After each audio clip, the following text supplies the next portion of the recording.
Oh, damn it.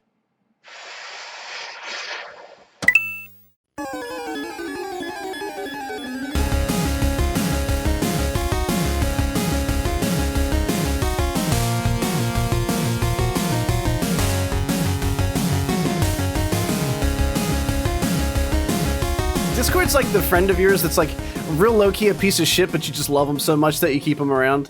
Like they never pay for anything. They never have any like decent input, or they can't drive themselves anywhere. But he has great weed. I was gonna say the counterpoint, like Discord's that friend that got a car first. You're like, oh, this guy kind of sucks, but like we can go to Taco Bell if we hang out with him.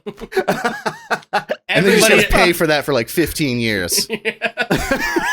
15 years later, you're like, was that fucking burrito really worth it? Yeah, like I'm the best man in this asshole's wedding. All I wanted was a chalupa. What the fuck happened? How did I not cut this off for so long? But also in the spirit of Chris, in this time where we all have kind of a renewed sense of relief and freedom in this country, all those of us who have been holding our breath for so long can finally let out a sigh of immense relief. I'd just like to say that I'm not wearing pants for this. Oh, hell yeah, dude. Yeah. And I'm not wearing underwear for this either. Oh, no. Oh, man. Where'd they go? Sick. Oh, God, that's ballsy, literally. That's amazing. Dirty asshole on my fucking gaming chair. I am hanging. I am smushing snake, boys. The prophecy has been fulfilled. The prophecy? Yeah. You are the prince that was promised. Yeah. Well, I mean, I'm staring at him. Hey, when we're done, when you get up, if there's a little Hershey kiss on your seat, you have to post that. Oh, no. You have to let us see it. Dude, no. I mean, I wash my ass. Like, I know there's probably, like, there's you a stigma. do? Well, I mean, I know, like, out there in the Twitter sphere, there's men who won't even wipe their butt because that shit gay. But I not only wipe my butt, but I wash it. You know, when it itches, I scratch it. I show it love, man. You gotta respect the butt, because the butt is all, the asshole is all that stands between you and shit all over everything you own. No, it's the one thing. Inarguably true. Yeah, it is. Sometimes if I really want to pamper myself, I'll do a wet wipe. Just a little, you know. If you think about it, your asshole is the Helm's Deep of your entire body. It is the last refuge of all that is sanitary and good about being a man. It really is, man. You're basically the grown-up version of the king from Big Daddy. Like, I wipe my own ass. I mean, like, oh, well, I'm not asking you guys to celebrate it like we're at the end of Return of the Jedi already. I'm just saying I do. It's not. Is there any other way to skull xylophone? Nothing like that. Nah. Okay. I mean, I'm still waiting on all them weebs to write in with their addresses before I can build a xylophone out of skulls.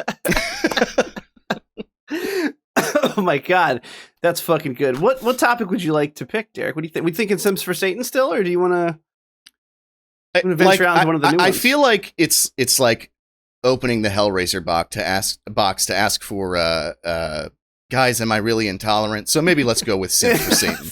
Yeah, guys, am I really intolerant? Sounds like just dangerous ground to tread on. So I'll take Sims for Satan for 200, please. In honor of Alex Trebek. In honor of, oh god, what a bro. Oh Rip. man, yeah. Oh man, now I'm just We sad. just talked about that a couple weeks ago, right? Yeah, Didn't I say something about Alex the Trebek? Ernest Scared Stupid thing. We were talking about it when we did a watch along. We made all those jokes about cancer with Jim Varney, and they were like, oh, Alex Trebek has prostate cancer, and now we feel bad. It got very heavy really quick. Yeah, well, it's what it is. I feel like 2020 demanded one final sacrifice to return things to normal, though. You know what I mean? Like a sacrificial offer. And I'm not saying that it's funny. I'm not trying to make light of Alex Trebek passing in any way, shape, or form, but this has just been a year that has taken from everybody again and again and again. And of course, as soon as, you know, I mean, it's hard to say this way that doesn't seem political, but for a lot of people right now, there's a giant sigh of relief. Like everyone's taking a breath for the first time in a long time. Yeah. And of course, immediately following that, on the heels of that celebration, we'd all take a hit that, like, no matter which way you lean, Alex Trebek is just he's a bro. Right. He's an American icon, dude, and he was always such a solid dude. You never heard anything bad about that guy. There's no scandals in his 40-year fucking career in television. Yeah. Or 30-year career. He never once had anybody accused of anything terrible. He's like the Mr. Rogers of game show hosts. Yeah. Holy shit. He really that's is, actually incredibly accurate. And let's not forget that Alex Trebek gave us Will Ferrell as Alex Trebek on SNL, which is one of the best bits of the late 90s. Oh dude. God. That's so and when like speaking of when Sean Connery died, I'm like, my biggest connection to Sean Connery is the SNL impersonations of Sean Connery. Like, I never really especially liked him in any movie, but I appreciate him for inspiring that at a minimum. Yeah. It's your mother, Trebek. I appreciate him for giving Daryl Hannah something to work with for 3 years on SNL. 'Cause that's all he had on SNL. Was it, you know what I mean? And like, where's that guy now? You know what I mean? Probably dead too. It's dark days for him, man. He's probably dead too. Just less people cared. Oh no! All right, Sims for Satan. I'm ready for it. No, I feel like hit me with it. No, nope. What, Nope. what do you mean, nope? I knew you were trying to egg us away from that. Yeah, I don't want to do it. Oh no! There's a reason I always undersold that one, because like when I write down a line for like a bit, it's like if I don't oversell something, it's because it's real bad. If I gloss over it, it's something I don't think I'm ready to say. Even on the podcast, yeah, it's almost like that's the reason we want you to do that one. I mean, you might think you're helping to get away from it, and you're not. You're digging my fucking heels in deeper here. I'm not doing it. I'm sorry. I'm not doing it. It's that bad? Yeah. It's come on. It's really fucking bad. Especially right now. Especially right now, I can't do that. Give it a month or two. Let me was it like all right, I'm gonna hold you to that. Was it a whole bit on Alex Trebek or something? Like what's that? Is it a whole bit on Alex Trebek or something? No. Okay. All right. What were the other choices then? There's big titty. I feel like we already have enough here of pre-roll to just go into it though. We can just edit that. Yeah, I mean, I'm feeling pretty good. You know, we just talked about sadness for 10 minutes. I mean, yeah, let's bring it down. Let's start the episode off on a somber note, and then we build off of that, of course, like we always do. You know, right. like rest in peace, Alex Trebek. I feel like the me taking my pants off bit, and then just a whoopee cushion sound right after that. That's definitely in pre-roll for sure. All right. I don't know, man. It's like Sims for Satan. Like it. I don't know. You don't want to go away from it, but you do. I mean, I know I need to, but it's like a whole other. Like, all right, I'll break it down for you this way, all right? Okay. I don't know if you guys have ever dated an astrology hoe. Like that meme is so real. Like I legitimately called my mom at 1 a.m. yesterday, which was also her birthday. I talked to her earlier in the day, so I'm not a total piece of shit. But I also called my mom at 1 a.m. on her birth, like the same day of birthday. I hadn't slept yet. You know what I mean? Right. And asked her where I was born and what time, because the astrology hoe I was hanging out with wanted to know to read our charts. Can relate. Oh no. Can relate. Yeah. Okay. And she's like, why do you want to know? And it's like, well, actually, I don't. I'm just trying to get my dick wet. So can you please give me the date and place of my birth? We can't do this bit. You got to cut that. I'm sorry. You can't no. You can't do it. I'm so interested to hear the whole bit. All right, fine. I'm not doing it. I'm sorry. All right, what was... I don't know. They don't. None of them are as good as the Thanos snap. If I'm being honest. What I will say is I'm gonna pose a question to you guys. All right. Have you ever gotten into your car and the second you sit down, the Bluetooth in your car automatically connects to whatever you were last watching or listening to on your phone? Yes. All right. Now that can either be a great convenience if you're like in the middle of your favorite album or listening to a podcast in the shower. You hop out, you get ready, you get in the car, then boom, right back into it. Like, oh, I remember what we're talking about. Or oh, great, this song fucking slaps. I love this record.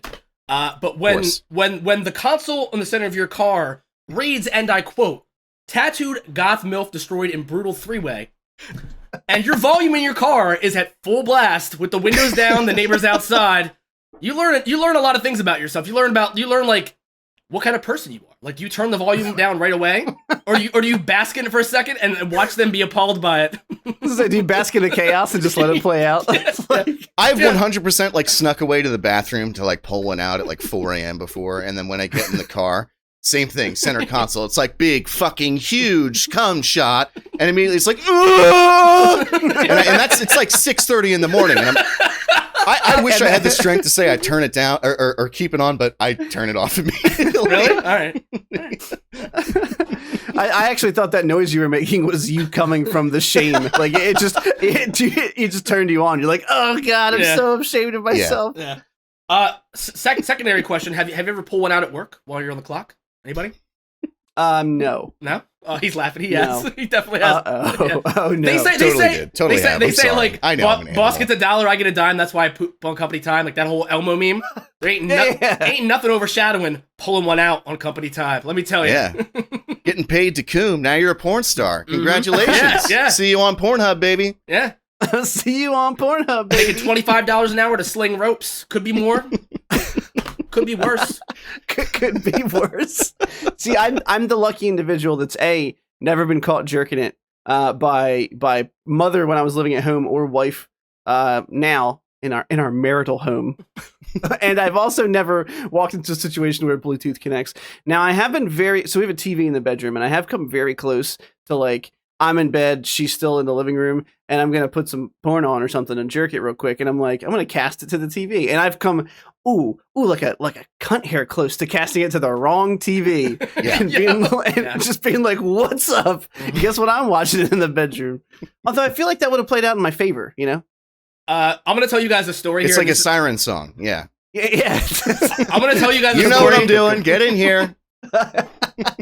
I'm going to tell you guys a story that I should not tell you, and I'm going to tell it before I get cold feet. Excellent. Okay. Okay. When I was a kid, I used to, like, you know, everyone has that friend who had an uncle who, like, oh God, who like no. When I was young, I had a friend who had an uncle. We'll call him Uncle Brian, because fuck it, we use his real name. Okay. I don't know where he is now. He's never gonna hear this. And Uncle Brian gifted us a giant box of porn, and we're talking like it was his entire collection. I don't know why he didn't need any more. Maybe he took all of his VHS tapes and gifted them us because he got it all on Blu-ray again. I don't fucking know. But it was like all this weird porn from like the 70s, 80s up to like the mid 90s. It's like his magnum opus. Yeah, and I was like, I don't know, like it's a good move. A freshman or a sophomore in high school. Like, I had just gotten my provisional license. But I mean, we lived out in the middle of nowhere, so we were just driving around anyway, breaking the law. Blasting Judas Priest. And Uncle Brian gifted us this giant box of porn. Well, the only VCR we had in my home when I was this age, because this is like, I don't know, it's a while ago, man. The only VCR we had was in our living room. I watched one of the most horrific, filthiest things I'd ever seen in my entire life, and came so hard that my skeleton was visible through every part of my body. To this tape. But then like you said the other day, Derek, like it's like all the air, it's like you're in the vacuum of space and all the air is just sucked out of your body. Yeah, you feel all the blood just gushing out of your muscles. There's this just like vacant erasure in your body. You like get thinner for a second. Yeah, you get like pins and needles in all your limbs. It's real weird. But then you know, I'm like, oh man, life is great, but the tape got stuck in the VCR. Oh no! In the living room. I was raised by a single mother, and this is the only, like, she was gonna watch the Beautician and the Beast at some point, or like her Golden Girls reruns in that VCR, and she was gonna, like, what's this? I can't get it out. So you know what I did? I took that fucking VCR and destroyed it to get the tape back out of it. Like, tore it open, got the tape back out, and then did the best I could do to put it back together. And then like a day or two later, like, hey, you know how the VCR is working? I'm like, well, I don't know, Mom. That's great. That's wild. It was then that you realized that you got away with it.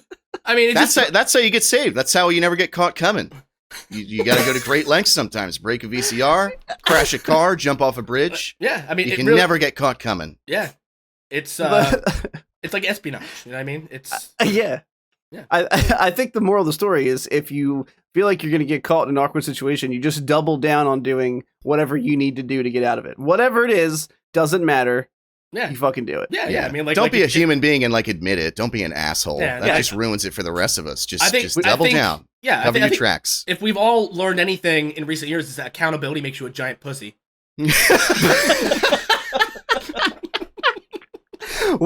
to the Cynical Nerd, episode 7, and once again, we're coming in with another ridiculous cold open. I am joined once again by Scott and Derek. My name is Chris, because I fucking forgot that part. Derek, how you doing today? Not too bad. Doing great. I'm just overjoyed that this stressful election season is over. I'm ready to just talk about things like we always do. That's about it. Cool. Scott, how about you? I'm doing good, man. In your honor, I am recording this podcast without pants on. Oh, everyone's gonna have seen that already. Yeah, that's so I'm absolutely keeping that in. Okay, cool. Like 110%. Should I put my underwear back on though, or should I just make soup while I'm sitting here? I think you should. I think the shirt's got to come off too, man. I think we got to just ramp it up. Yeah. Just pucker up. I don't think YouTube bans you for that instantly, do they? No. For mail tip? Yeah, I don't think so. Right? I know Twitch if they see like. Guess we're gonna find out. An inkling of an areola, you're done. But I think on YouTube, if you put like a disclaimer up, you can even show your little brown eye, right? Your little stinker. You can show your butthole on YouTube. That'd be impressive. I'm that's lying. forbidden knowledge. You shouldn't have given me. I'm making it up, but that's what we got a Patreon for, you know?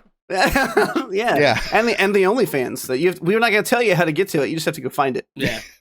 I'm considering making an OnlyFans that's just me watching porn. Maybe someone's kink is watching someone else. Yeah. I was gonna say, is it like watch along? Their kink. Yeah. But it's not even me like jerking off. It's just me like eating elaborate dinners I prepared while watching porn. You know what I mean? Do you have the video on screen too, or is it just like just a webcam of you and you're just eating dinner and you can hear like fucking noises in the background and you're just cutting steak in half? I think depending on what I can get away with, like what licenses I can get, it would be one or the other. If I could, I would have me down in the bottom left-hand corner, left side gang. Sorry guys. Yeah, it's always gonna be left side. Yeah. Bottom left-hand corner, and have the porn like big screen, full screen. But also at pivotal moments when I'm like enjoying the first bite of a juicy steak, it's just close in on me. You know what I mean? The porn's inconsequential in this moment where I'm enjoying this delicious medium rare steak, this homemade baked buffalo chicken mac and cheese, all these exquisite delicious meals. Yeah. I think it should just be you. And if we want to come, we got to see it in the reflection of your eyeglasses. that's I feel like if you show up and you're ready to come, you got to work for it, right? Yeah, okay, I don't know. You gotta full screen it. You might have to use the magnifier on your computer. I have to have that like 1,000-yard stare the whole time, like I'm not flinching. Everything's happening while me looking at it. I'm just watching. I was gonna say they'd have to be like, if you're moving your head at all, they're gonna have to like chase it around the fucking screen to find out where like they're about to come and Scott like dips his head down to like wipe his nose or something and like, oh, motherfucker. Oh boy, it's a slow news week. We have stuff to talk about. Don't get me wrong, and I'm sure we're gonna have a lot of shenanigans and rants and offshoots. But you know, with the election cycle wrapping up, like you said, there wasn't a whole lot of trailers to talk about. So really, we have some weekend review stuff to cover, and then we have the Mandalorian season 2, episode 2 to talk about. And I think we're gonna also chit chat a little bit about The Lost of Us 2, which is something we've been talking about offline for a while. I know Scott and I have both finished it, I think when it came out, and then Derek recently just got through it. So let's, the most important topic of the week, Scott, we found out something very horrific this weekend, and I'm not talking about the death of Alex Trebek. I'm talking about the origins. Even worse, yeah.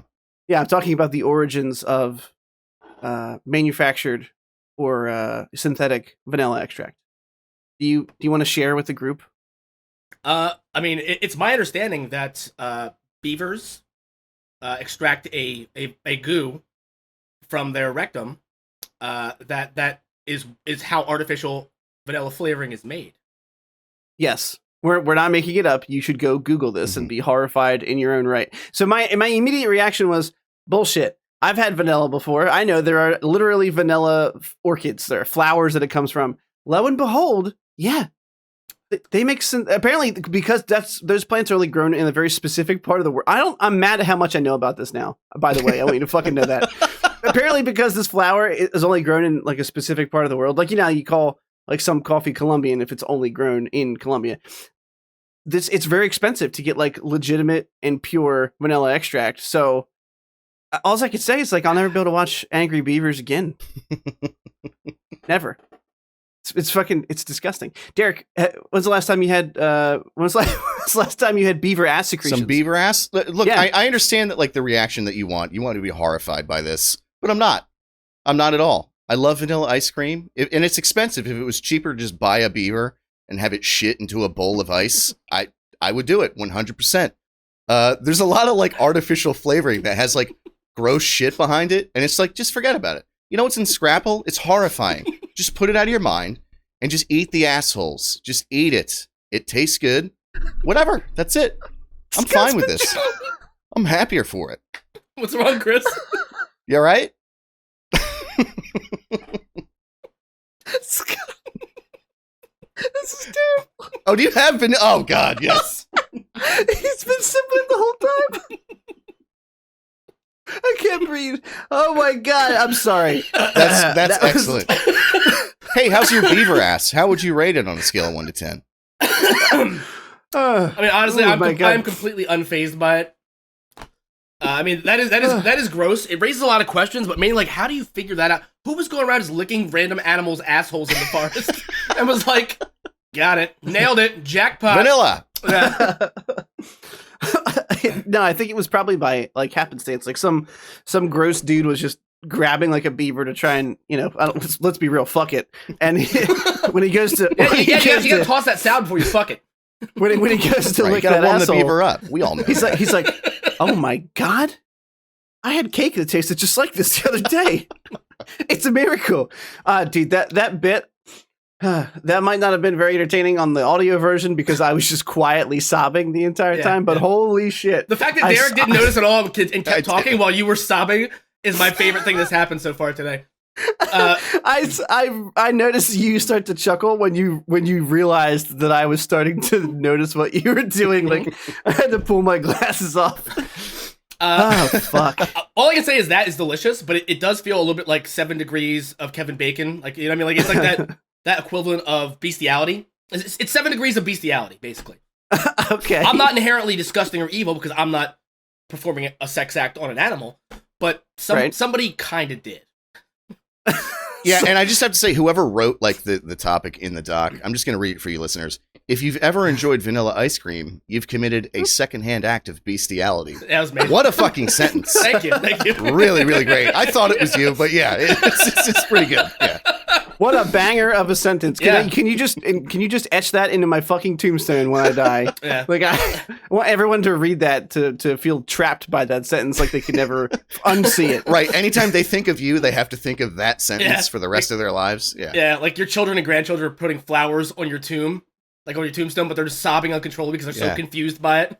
They're like, oh, God damn it. Why would he do that? It's our family crest. So I think about this the same way I think about hot dogs, which is that I don't care. We've all had that uncle or aunt or maybe one of your parents that'd be like, oh, you like hot dogs? Like, do you know what's in them? And I'm like, I don't know, delicious? Like, what? Like, I don't give a shit what animal parts they come from as long as I can't tell what they are when I'm eating the fucking hot dog. Like, I'm fine with it. Like, if there was an actual like asshole in vanilla ice cream, I'd be way turned off of it. But there's not, so it's okay. If I found no beaver assholes in there, must be opposites day then, because man, I'd get a raging hard. Boner. I don't know if you guys have ever had like, again, we talked about last week, like when someone else buys you Chick-fil-A, there's no guilt.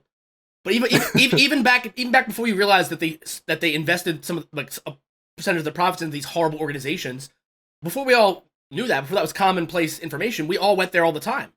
And you know how fucking delicious their cookies and cream milkshakes are. We all know. I could find an asshole in my milkshake and I would drink around it. I wouldn't give a fuck.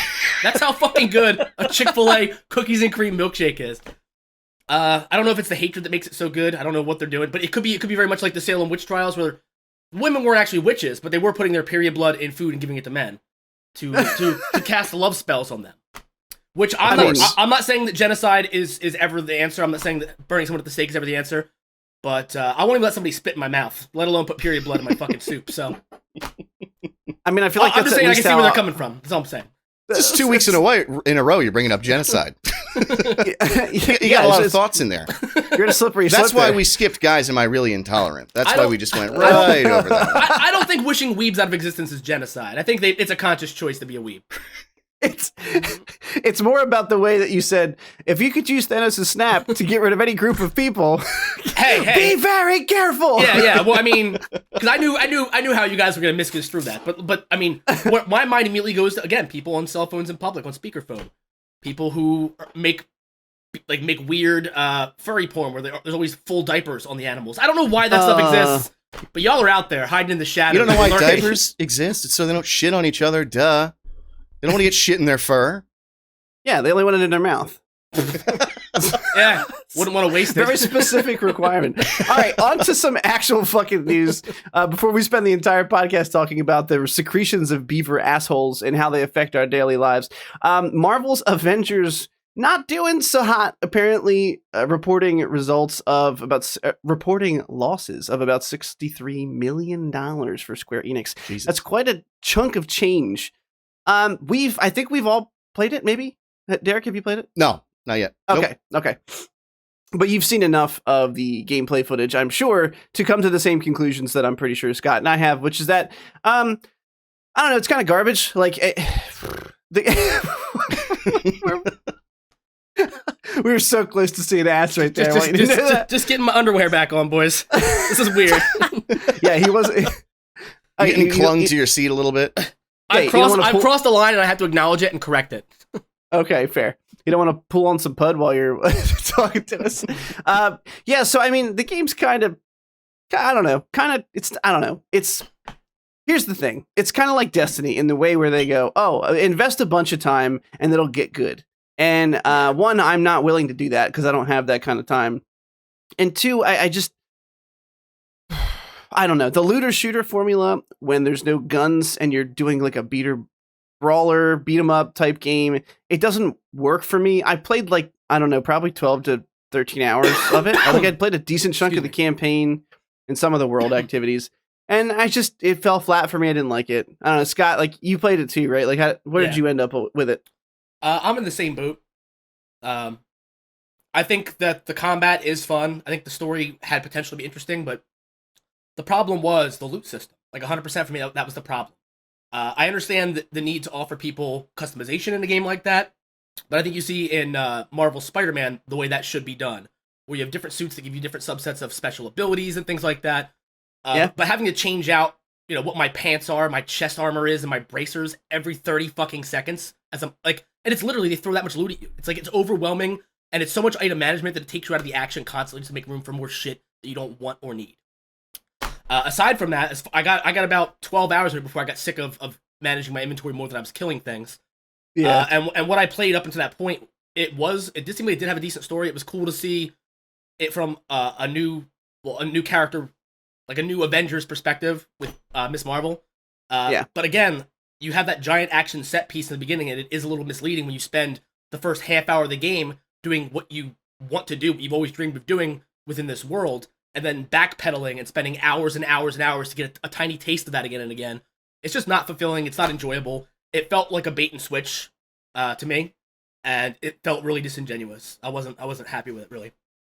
Yeah, it's exactly. I mean, nail on the head, And I'm sure I know Derek would feel the same way. It didn't like I had seen videos of it, and obviously everybody knows how I feel about the MCU at this point. But the fact of the matter is this: honestly, like when the game is cheaper, I'll get it. I mean, it looks like it offers a certain amount of fun that I would absolutely have with it, but it seems like that runs out quick. And just from what you guys are saying, I mean that kind of supports that.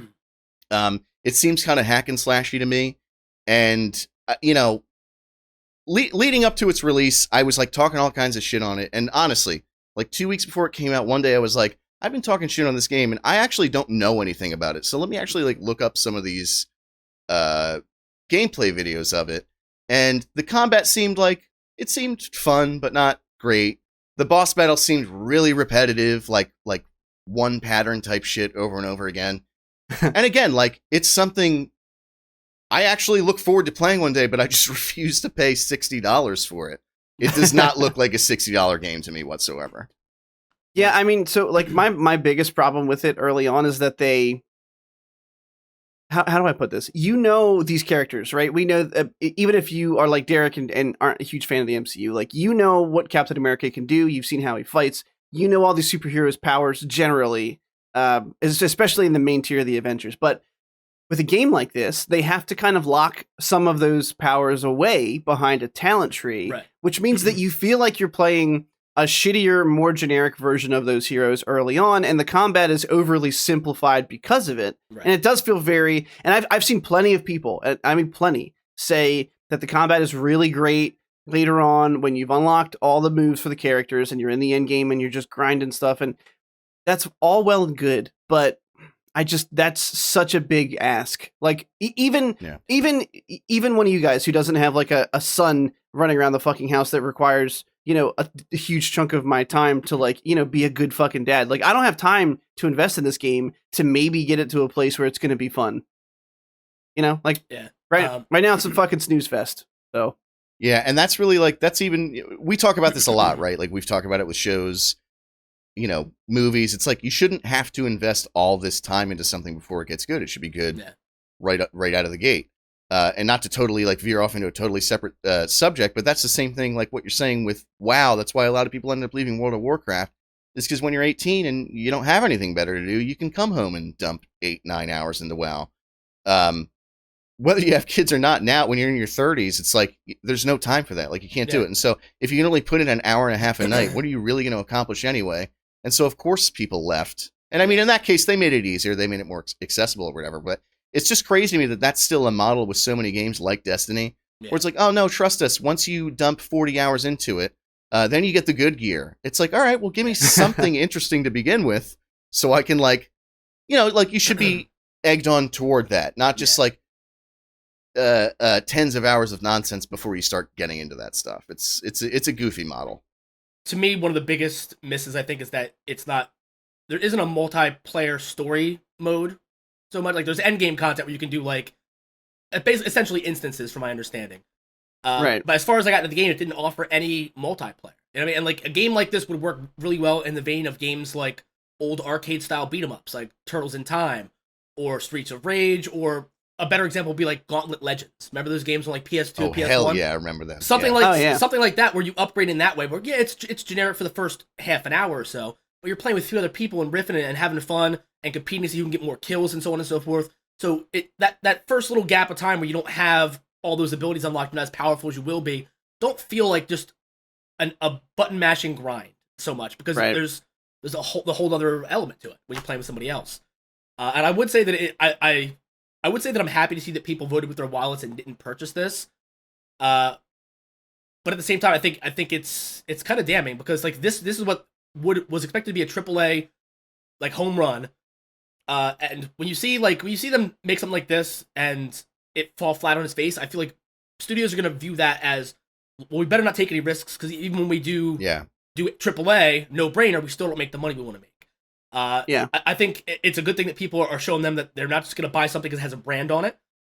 But at the same time, I think a lot of these executives are so just detached from reality that they're going to read it as an entirely different issue than what it actually is. Yeah, I mean, we, on this podcast, we've had a recurring theme of seeing a problem and saying, I think they're going to take the wrong message from that. And I think I agree with you 100%. I think that's going to be the case. It's unfortunate, because it's almost like this game has been in development, obviously, for years. I mean, a game of this size takes a long time. And I wanted it to be really great. I wanted it to be really accessible to everybody, because who doesn't want a good game featuring some of your favorite superheroes? And I fear that they're going to go, well, this doesn't work, so we're not going to do it anymore in this fashion. I mean, an Avengers type game could absolutely work. I think they went at it the wrong way, and I think it's because all these other studios, for better or worse, right? Because I don't think any of us here like Destiny. Fuck Destiny. For better or worse, Destiny is the looter shooter model that the other ones aspire to. Like, whether or not you think Destiny in and of itself works, they make plenty of fucking money, and they have a solid fan base. Like, whatever you're into, I spend thousands of dollars on nonsense. It drives me crazy. Yeah, whatever if you like throwing your life savings away, there's better ways to do it. Like, you could help put my son through college or something. But hey, I'm not judging. If you want to sink thousands of dollars into something that's going to give you nothing in return, just start doing hard drugs. You know what I mean? Like, just right. Because you'll get something, you'll have fun for a night or two. You know. Yeah. If you're gonna lose your wallet and help give to the quickening of the the destruction of your body, then why not do it through a medium like Destiny? Really. But I what I was saying was, like, I think they're looking at the Destiny model, like BioWare did it with Anthem. They've tried to make it Destiny, and the problem with that is that I don't think the Destiny model works all that well. I think because it was the first one out of the gate, and at this point they've got content because they've had the ability and time to make content. But like Anthem tried to come out the gate and compete with it, they weren't going to do it. It's like World of Warcraft, but it's just that's a different really genre. Good analogy. Yeah, I hadn't thought of that. Yeah. It's the way a lot of like Rift and shit like that tried to do the same thing, but a little different, and it never quite works as well as the original. I never really thought about it like that. That's actually a great point. I mean, really, the only MMO that's even come close to WoW's success has been Final Fantasy, and I mean, the numbers are still night and day. I mean, if you look at like subscriber base numbers, even at the 16 fucking year mark for WoW, and let's be real, like Scott and I like WoW a lot. Derek, I know you like at least classic. I'm not sure how you feel about retail, but like, it's old and they still do some things that are dumb, and it feels exactly the same as Destiny to me. And all these other companies are just trying to emulate it, and I don't know, it's fucking not going to work. And I think really ultimately the loser is going to be us, because they're just going to stop making them, thinking they don't make money. Yeah. So now that we've ended on that on a real downer note, fuck Destiny. Yeah, like remember X-Men Legends? Like that game was so good. X-Men Legends is such a beat 'em up. Yeah, it was one of those beat 'em up, like not PS. I think it might have been PS3, but it was like it's literally just a Turtles in Time type like beat 'em up with X-Men heroes. It's super fucking fun. Champions of was it Norath? Some game like that. It's very similar where it's like some goofy characters and you upgrade gear, but the whole premise of it is fucking shit up with your friends and having a good time. Yeah, I remember there was one called like Marvel. It was just like a straight Marvel one. Where Ultimate Alliance. Ultimate Alliance. Yeah. Ultimate Alliance. Yeah, the first two were like good. They were dumb, but they were good. They were fun. They did what they tried to do. Yeah, same type of game. X-Men Legends is very similar to Ultimate Alliance. It just came out first. All right, so that being said, Square Enix losing a bunch of money. They have been releasing some new content, but they're not doing all that great. Next up, we have N7 Day just happened. And they announced they're going to be doing a Mass Effect remaster for the original trilogy. It's going to be coming out, I think, spring 2021, judging by the article. Oh, yeah. Mm-hmm. And the juicy bits of info, before we talk about the games as a whole, on a very broad scale, is that they have a veteran team at BioWare working on the next chapter of the Mass Effect universe, which is interesting to me for a couple reasons. Well, before we get into that, how do you guys feel about the remaster news? Are you excited? I'm overjoyed. I've actually been waiting for this. Somehow, after all this time, and I know somebody's going to end up tweeting me and spoiling it for me. That's fine. I've made it this whole time. I don't know what happens at the end of 3. I have no idea. I know it was this big controversial thing when it released, and I still don't know. I've been wanting to replay the trilogy for like years now. But 1 is like an unplayable mess to me. I know like diehard Mass Effect fans will like, oh, well, you just rough through it. I can't. It's terrible. Yeah, if you go back, the systems are not designed well. And if you try to go back and play it, when it came out, it was fine. It was great, but I guess like the hardware matched the software at that point or something. But at this point, it's not. It doesn't do it. So I'm like overjoyed. And we've actually had for me and Veronica for like months now this bet where like she didn't think this was happening and I did. And I'm like, look, if they announce it, I'm going to play it. I'm going to play through all of them. They're definitely dialogue heavy, and that can turn a lot of people off. That can turn me off of a lot of games sometimes. I think the world they take place in is so fucking interesting. The music and atmosphere and tone is so good that it kind of makes up for it. I'll admit, like sometimes you sit down and you just want to shoot stuff. And then you end up going through these long conversations. And it can kind of, I don't know, but I feel like it balances out enough. I'm super psyched. That's how I feel about it. How about you, Scott? I had the same problem. Like I tried to play Mass Effect 1. I think around the time that Andromeda came out, I was like, I never really gave these a fair shot. They looked a little bit, I don't know, they looked like they were like more trouble than they were worth to me. And when I dove into it, man, like the story did seem like it was interesting, but again, the systems were really clunky. And it seems like it's just this massive expanse of never-ending fetch quests, like all these side missions. And I just got lost in the universe, like raiding planet after identical planet, freeing people from pirates and harvesting resources. And I got burnt out on it. There was so many things to do that it was almost like a curse. Like there's too much, and even the main storyline doesn't feel satisfying enough for me to like really push forward with it after a certain point. I mean, I'll definitely give the remasters a shot. You know what I mean? Like. It's one of those things where the people who swear by it fucking like they double down. They're so aggressive about how much they love this game. So there's got to be something to it. It's possible that it's just not for me, but I can't say that I was ever able to get past the things I didn't like about the first one and give the series a fair shot as a whole. So I'm excited. I'm excited to see if I can make it through round 2. You know. Yeah, the first one is definitely the jankiest. I would recommend at least playing 2. Like I played through all of 2 and it was incredible. And I played through like the first half of 3 like a number of times, and something always ended up happening where I didn't finish it. But 1 and 2 are like there is so much daylight between them as far as like playability. So I like that all your decisions carry over from game to game. I think that's a cool concept. Yeah, so I mean, I've played through all of them. No surprise. I mean, really, it's it hits all three pillars of like what gets my fucking dick hard, which is like a giant classic RPG formula where you know that you've got to assemble a fucking crew, and then they force you to get to know everybody and do like crew member specific storylines to kind of get them like fully on your side, you know, that shit. And then so it's almost like it's like one of the earlier forms of like checklisting in video games where you're like, well, do you want to go into the final battle without having done all of the missions for these people because they might not make it through? Like they, you know, the kind of like storylines of if they're going to survive and all that shit depends on how much you put into each of these people. So that's one of the giant pillars. The other one is space and space travel and space. And I just love anything that takes place in fucking space. I romanticize space very hardcore. Like that's my shit. That's why I'm always down to watch a fucking space show, a television show based on space. You know, and then the third pillar is just one of those giant fuck off video games that I can dump, you know, 80, 90 hours in. And I remember playing the original game on Xbox 360 at my mom's house in my bedroom, just every night for like 2 fucking weeks, just dumping massive fucking hours into that game. You know, come in big loads. I was going to say, every time you said dump, I was waiting for you to say loads. Like, yeah, well, you do get to fuck whoever you want. That's also another. Yeah, well, I mean, and as a teenager, that was, you know, I always went with Liara. I'm always going to fuck the blue chick, right. You know? Okay. Because we all know that if someone says they really like space, what they really mean is they really want alien pussy. Yeah, okay? they really want that blue puss, yeah. Yeah, no, I mean, we can't talk about the ending of 3 because you haven't played it, but... Sorry.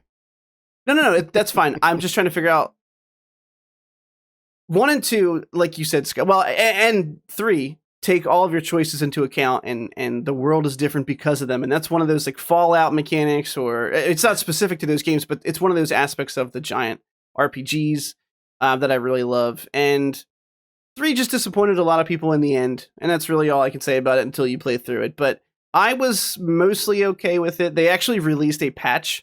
I don't know if you guys remember this, but the game came out and they had the ending and a lot of people freaked out. And then they released like an actual like game patch, like an edition where they put extra stuff in the end. Yeah. Leviathan or something, right?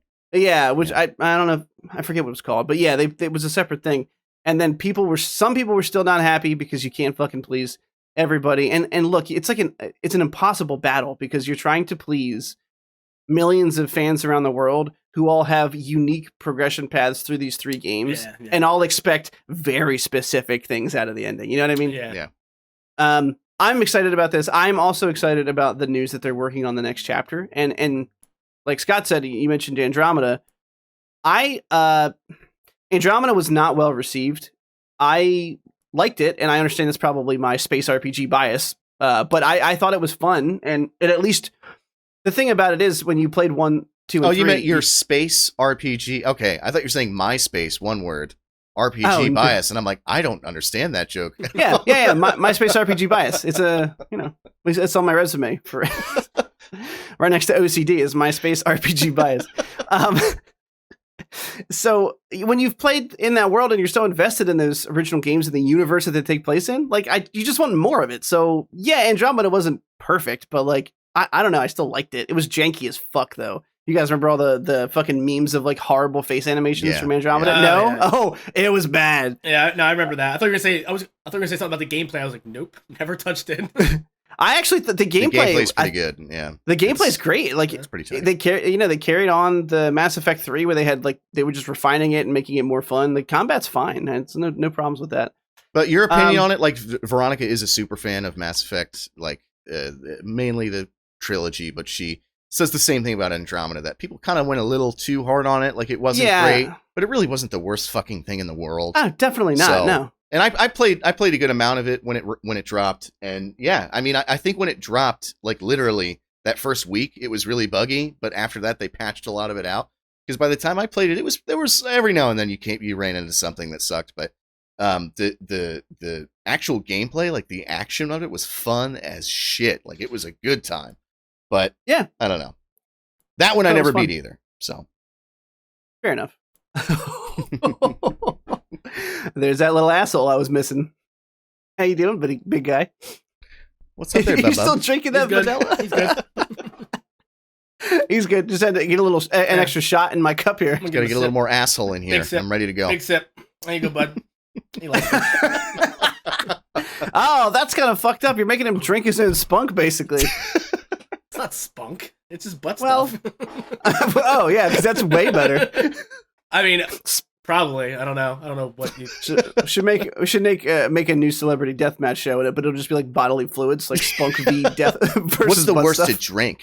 What's the worst to snort? Oh my god, snort, huh? Okay, so there's the next article is only here for a joke, but before I get to it, I'm gonna edge you a little further. I actually forgot to put this in the doc, but I saw some news about a show on HBO called His Dark Materials, and I thought, I've heard about this book series before. The Northern Lights trilogy, I think it's called. I did a little bit of Googling just to make sure I wasn't a complete ignorant son of a bitch on it.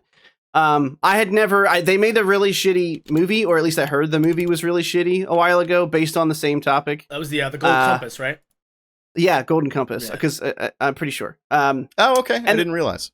And then they made it, which was not well received. No. And then they made this show on HBO, which I had heard was good. I never watched it. Never had any inkling to watch it. But the news article was season 2 for this show comes out November 16th. It comes out, next week. And the season 3 is already rumored to go into production. So there's got to be something there. Like someone's enjoying it enough for them to keep greenlighting a CGI heavy show on HBO. So I decided to watch the first episode. And it's weird. And I liked it, but I'm not sure if I like it just because it's so weird and therefore kind of intriguing because I want to know what the fuck is going on in the world. Did Scott? I know. Did you skim it? No, I actually sat down and watched it. Oh, cool. Yeah. And Derek, did you watch it too? Yeah. Yep. Cool. Mm-hmm. I'm interested to hear what you guys think about it. Scott, what'd you like? What'd you not like? I mean, there's really nothing that I didn't like, to be honest with you. There was nothing that stood out to me that had me like cringing or rolling my eyes. Like everything about this show, from like the visuals were incredible, the music was wonderful, the casting looked great. The casting, it looks like it's literally a giant, like master cut length Lord of the Rings trilogy divvied up into 10. Like it looks beautiful. It's shot so well. It's casted like the acting was good. Like I don't really know much about the world. It's, like it doesn't really dive too deep into it. I don't know. I don't know what the significance of dust is yet, really. Right. But I looked up dust because I like to spoil things. Is it like spice? Should I just stop giving a fuck about it right now? Is it spice from fucking? Yeah. Do they get high from it? Yeah. No, it's not. It's not spice, but it's also not really like it's not like a reveal. So I'll probably tell you guys what it is after you finish talking. It seems like it's really well done, and I don't know, man. Like a lot of stuff on HBO does seem like even when they go big with their budget for CGI, it still looks a little like, like not quite there. This looked like I felt like I was sitting in a theater watching this episode, and I definitely could see myself binging it all before season 2 drops. Yeah, and I mean, before I have Derek share his thoughts, I mean, not only does the CGI look good, but you're talking about doing CGI animals, which arguably are even harder than like just CGIing a fucking backdrop in or some cars or some shit that we have reference for. And I remember when this show was about to come out, watching some special on like how intricate like this armored bear was who was in the trailer. Polar bear. Yeah. I don't remember where I saw it, but I remember watching like a special about it, like how crazy the CGI was, and I was like thoroughly impressed by how much money it looked like they were dumping into this show. Which by all means, I was like, does this have a built-in fan base? I mean, I guess it does because of the books. Derek, how did you feel about it? Scott, what were you gonna say? I just want to say one more thing. One thing about this that I noticed is the world building is very subtle. And it seems like it's just very well done. They're not shoving things down your throat. They're using common terminology to them without like literally spelling it out for you. And they let you put the pieces together naturally through the dialogue. They don't. It's like when somebody's in a movie and like they call it like brother I could have fucking figured that out in 5 more minutes if you didn't fucking spoon feed it to me like I was a toddler. Yeah. And this show does that very well, where like it just like breathes. Things go about as if you're not watching. And it just lets you put it together yourself, and it's really well written so far. I'm excited to see it. Yeah. How did you feel about it, Derek? First of all, just off of that point, I agree with that. One thing that I noticed, it's actually kind of crazy you mentioned that. I thought it was cool how there was like 2 times in the first half of the episode where they had mentioned this thing that's like scholastic sanctuary or whatever. Like, it's something that we can't can abuse or whatever. I just thought that was a cool way to let the viewer know that there's some, like, whatever's happening at Oxford is very, like, it's sort of teetering on the edge of oblivion. Without actually having a character turn towards the fucking camera and, like, explain it in detail. Yeah. I thought that was really neat. There's enough going on in that show, like, my overall opinion of it, there's enough going on in it that I have to watch a couple more episodes. That's how I feel, yeah. Definitely some cheese in there, like, a little bit, but there's enough really good things happening. For one, the DOP is excellent. Looks like a Terrence Malick film. It's very high and tight. It's very, like, like, the voices are all very, like, reverb heavy. It's very real. You feel like you're there. The world it takes place in is really cool. I love that, you know, in the intro it says, like, this takes place in a world that's very similar to our world and very different from our world. And it really does kind of feel like places like London are in this fantasy world. Right. It feels like we're just like 20 universes over or something. Like, there's enough there that you can recognize and enough that you can kind of marvel at and be amazed by. The concept of, like, demons, how you have this external soul who takes the shape of an animal, is just awesome. And I'm ready to watch James McAvoy in fucking anything, dude. He is just incredible. He's just a great actor. So, like I said, like, there's a couple, I felt like the episode dragged on a little bit towards the end. And there's, like, little knickknacks here and there that I'm like, this is a little cheesy. It's a little, but there's too much interesting stuff happening for me to not see what direction it goes in. So I'm hyped for it. Yeah, 110%. I agree. I was happy that I decided to watch this just because of this news, because I literally, at the bare minimum, I think 3 or 4 episodes is what I'm going to have to watch, even if I actively start disliking it, because I need to know what's going on. Like you said, Scott, they do very, very smart storytelling where it'll happen naturally through conversation, and they'll just kind of explain something, or they don't explain it and they just infer it. Yeah, like they just have a ceremony for this kid, and what looks to be like basically a gypsy camp almost, of people who are aside from, like, the normal civilization, and they're like, oh, you know, your daemon settled on the form of a Hulk, like it seemed, and you can see it earlier on because the kids are running around the college and the animals are, like, shapeshifting. Yeah, and apparently, like, that daemon, like, the form they settle in is meaningful, and, you know, it's really just really fucking neat. Yeah. Like you said, I didn't know anything about the series going into it, so the setting is not what I expected, and that kind of caught me right off guard. Like, the whole similar but not similar thing. Go ahead. I'm sorry. It has, like, to me, it had a very similar Harry Potter style feel, like in the architecture and the way it was shot and the lighting. It kind of reminded me of, like, a lot of those scenes from the earlier movies where he's a kid exploring Hogwarts, and Hogwarts in of itself feels like it's this terrifying thing at certain parts. They wander around a corridor and they're in immediate danger. It kind of, like, it had that kind of, like, cool aesthetic to it, but also, again, like, I hate to, like, sound like I'm repeating myself, but the way that they introduce, like, certain things in the universe, they'll throw a phrase out there casually and leave you, like, wondering what the fuck does that mean, and then later you see it in a visual form without them even really, like, sitting down and explaining it. You know, like. Yeah, which is excellent storytelling. Because it really otherwise it makes the viewer feel like they think you're an idiot or something. Yeah, like they have you asking questions, and then the questions answer themselves in a way that feels very natural and not formulaic at all. You know what I mean? Like, that was one of its biggest strengths, I think. Yeah, for sure. I mean, the other like storytelling through conversation part that stuck out to me was they're in the catacombs, and the little girl is like, you know, why do we have bones left over when we die, but our daemons just disappear or something? Yeah. And I'm like, oh, that's fucking cool. Like, you know, they keep giving you enough through conversation of, hey, this is how the world's not the same from yours, and this is what you should know about, like, the rules of the world. And then you find out the really bonker shit. You find out, you know, James McAvoy's coming back from some expedition to the north, and I don't know what the fuck's going on up there, but he's got a picture of Aurora Borealis, and they're all checking it out, and then he flips some fucking Instagram filter on, and there's a city in the fucking clouds, and I'm like, what is that? Yeah. And they start, that's where you're talking about the Scholastic Sanctuary. They're talking about, like, this is heretical, and we can't have this conversation, and I was like, I'm fucking in, boys. Yeah, like, give me some weird multiverse shit, and you guys are not supposed to be talking about it.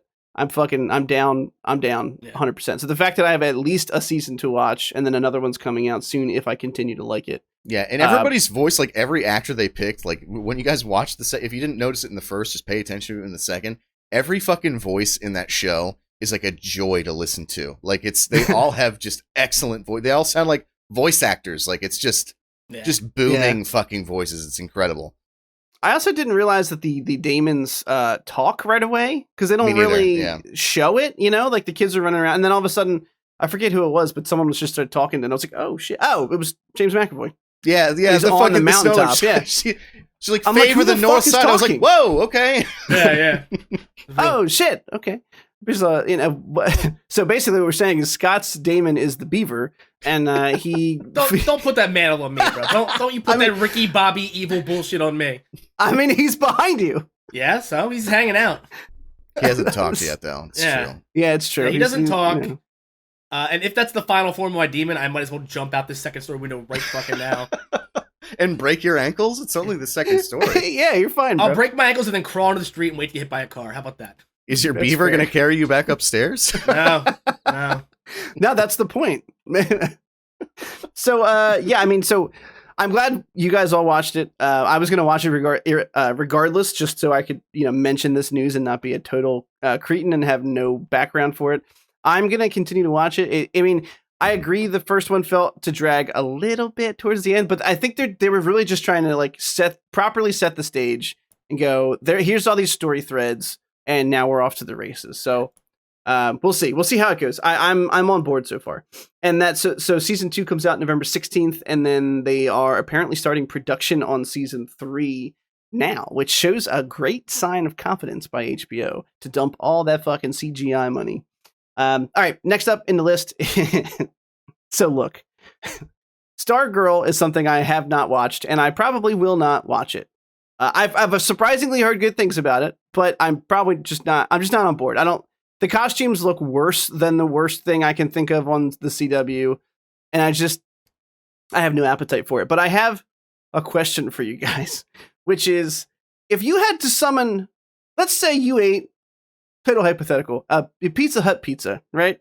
And that Pizza Hut pizza, you ate it and you immediately started to get bubble guts. And you know what I'm talking about. Like gurgling, you're going to run to the bathroom in a minute. If you had to summon a superhero to help you with that, what would the base of that superhero's powers be? That of Pepto Bismol. Yes. Yeah. Yes, you were right. You guessed correctly. Yeah. I mean, so Thunderbolt is basically a flying Pepto Bismol commercial, and I don't know what the fuck, like it's a little over the top, right? Like I'm all for like Suicide Squad going real hard on the goofy costumes, like you're paying homage to the comic books. This motherfucker is a flying pink mass of a dude. Yeah, it's Pepto Bismol. What great casting though. Jim Gaffigan is a translucent pink marshmallow as it is. Like, you don't even need to CGI him. Just put him in a genie costume. By the way, this is essentially like a magical being that lives in a fucking pen, and they've had this pen for all of season 1, and no one's pushed it.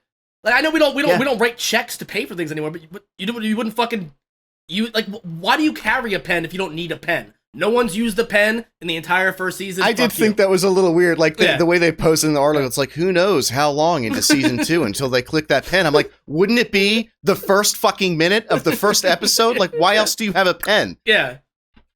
If it sits there for half the season, holy shit. As soon as I read this casting and I heard about the pen thing, all I could think of for the cold open of the show in season 2 was her going, and then just hearing Jim Gaffigan go, "Hot pocket." Yeah. Why is he in this show? He's not even funny. Because he's not. I'm sorry, Jim Gaffigan is the totally most one-note, shitty, like, people who only fucking missionary think Jim Gaffigan's funny. People who think Applebee's is a fancy night out think Jim Gaffigan's funny. Oh, is this like you might be a redneck if? Yeah. Is that like the same thing? Well, it's you might be a middle-class, white bread piece of dumb hunk of shit if you think Jim Gaffigan's funny. That's hilarious. Yeah. He's been telling jokes about being pale for 20 years. Yeah. Like, it's new every fucking time. Bro, get a fucking tan, dude. Like, this Me too, asshole. Yeah. I don't have a career over it. Shut up. Yeah, really. He's the worst. He's the pasty Dat Fan. Remember Dat Fan? Whose entire repertoire was just him. I'm just gonna look it up. Making racist jokes about his own parents and doing like that voice where it's like, even immigrants think that voice is too much, bro. Like, even immigrants are like cringing, like, that's a stereotype, huh? That's really fucking rough. And that, oh, you're really doing that, huh? Yeah. Oh man. Hook, line, and sinker on that. He's been one note. Like he's been one note for his entire career. Like I get it, man. Work with. Work with what you got, and if dumb people are willing to pay for it, then get her done. Yeah. But shut you know what I mean? Damn, I was gonna say he's really pandering to his demographic of like middle-aged white suburbanite households that find that shit hilarious. People who don't take their underwear off and just pull their penis through the hole in their boxers to have sex think Jim Gaffigan's funny. Oh, that makes it's such one a of those mess, things though. that like Gen X just like embrace. Gen X is the worst fucking generation. Okay, all right, they're just the worst. They're just there and they buy awful shit, and then like those industries get richer because of it.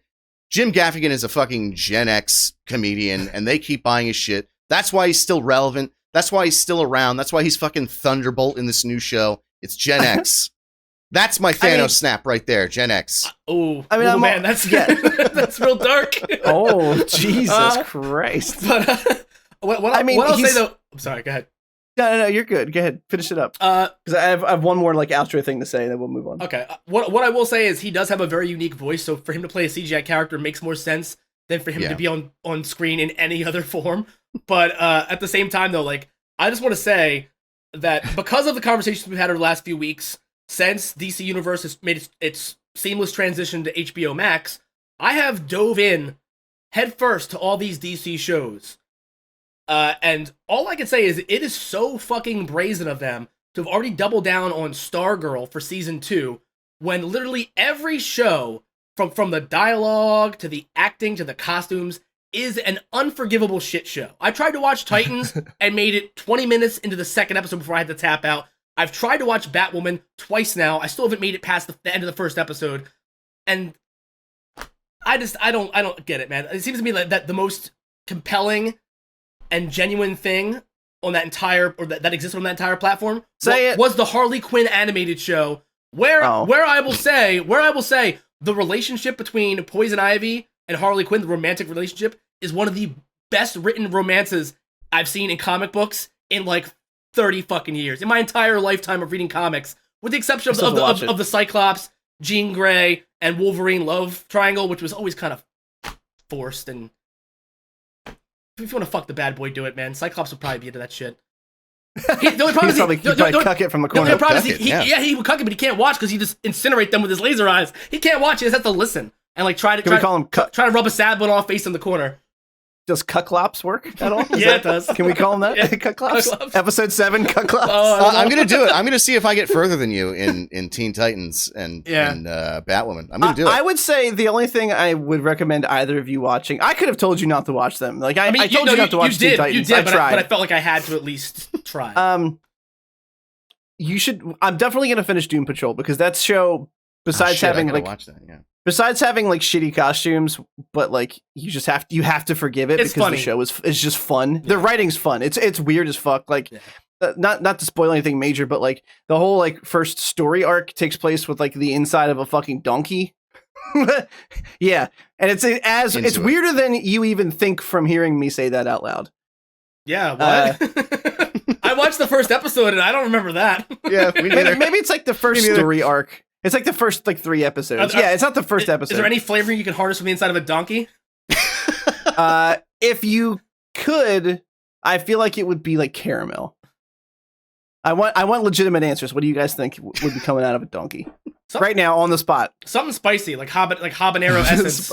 Oh, is that? Yeah. Okay. I feel like donkeys that 100% have hot farts. Like, there's no way they don't.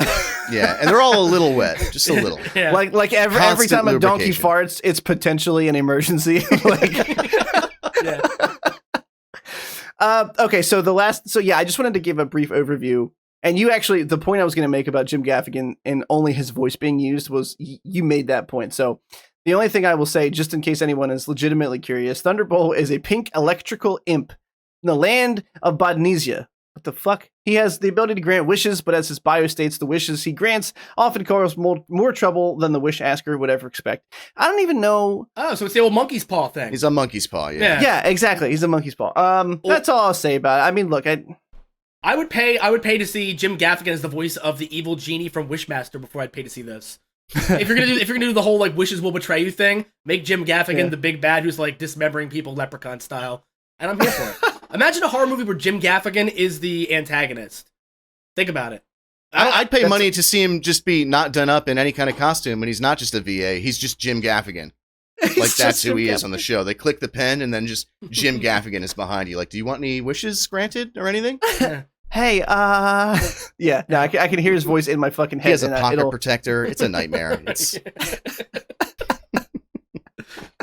Oh, fuck. All right, moving along, the next thing up on the docket is actually a trailer. The trailer for the LEGO Star Wars Holiday Special that we talked about an episode or two ago has released, and I'm going to start with my opinion first and then let you guys both go.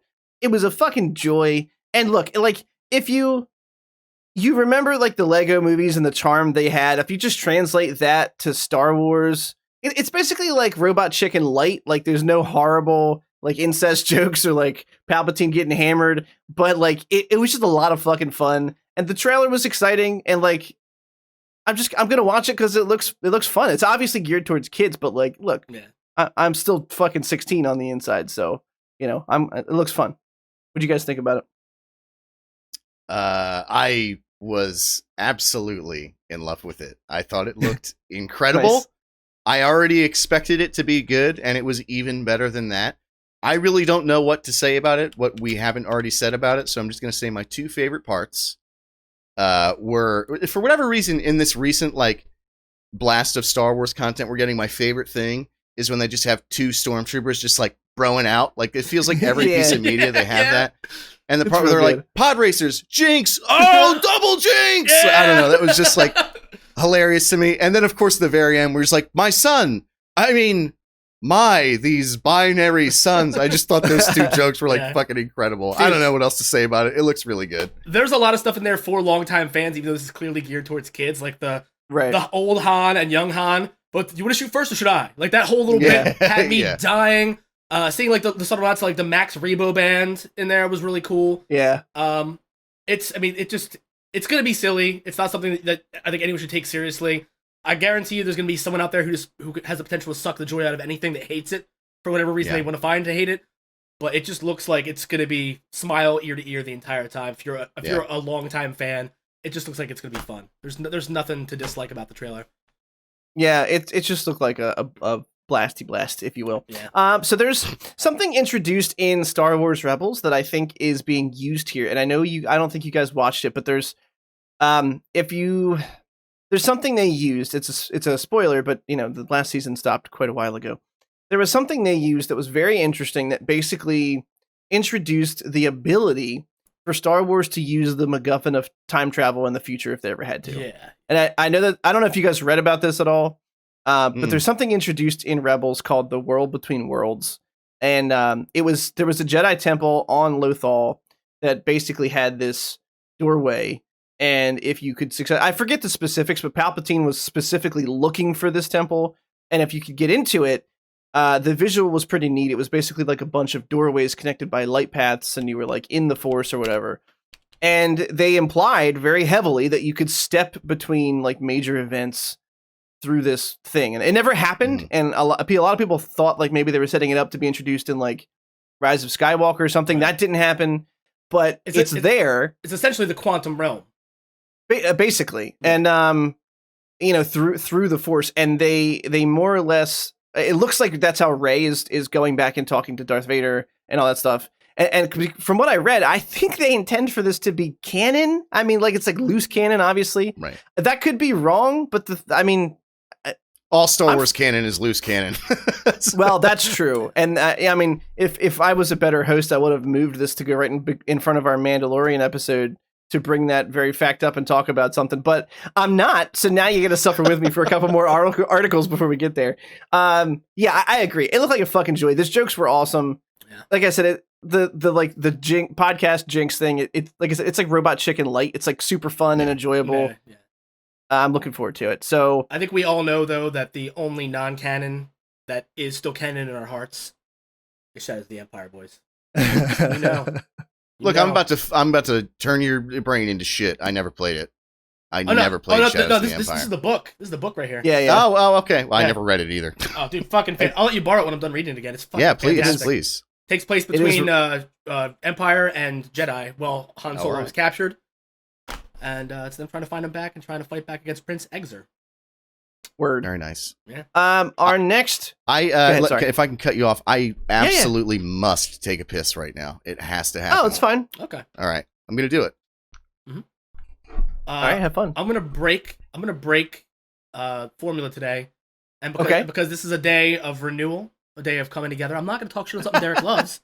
I'm gonna talk shit on something that we all collectively hate. Okay. Okay. What's that? I haven't thought of it yet. And scene. Yeah, what do we collectively all hate? That feel like that should be an easy one, right? Yeah. Well, I mean, there's so many things that we all collectively hate, but it's one of those things where there's so many, I don't know where to start. It is hard to choose from. Anime, but we've done that already. I mean, yeah. Not even all anime, though. Some anime is cool, but there's a fucking line. I mean, if we're going to go the easy route, we could bash one of the CW shows, and that's fair. That's fair game. I mean, how did you end up feeling about Last Jedi? I don't recall. Oh, dude, we're not doing that. We're not doing that. Okay, all right. Because that would be an hour of me talking nonstop until you called an ambulance for me. That's what that would be. All right, well then, fine. If we don't, if you can think of a topic to shit on, please interject. I'm gonna do some story catch up in the meantime. So, last week we talked about Mandalorian season 1. Yeah. And what I actually found out from doing some Googling is that the character of Cobb Vanth comes from one of the Star Wars novels that's been released since Disney bought Lucasfilm. Really?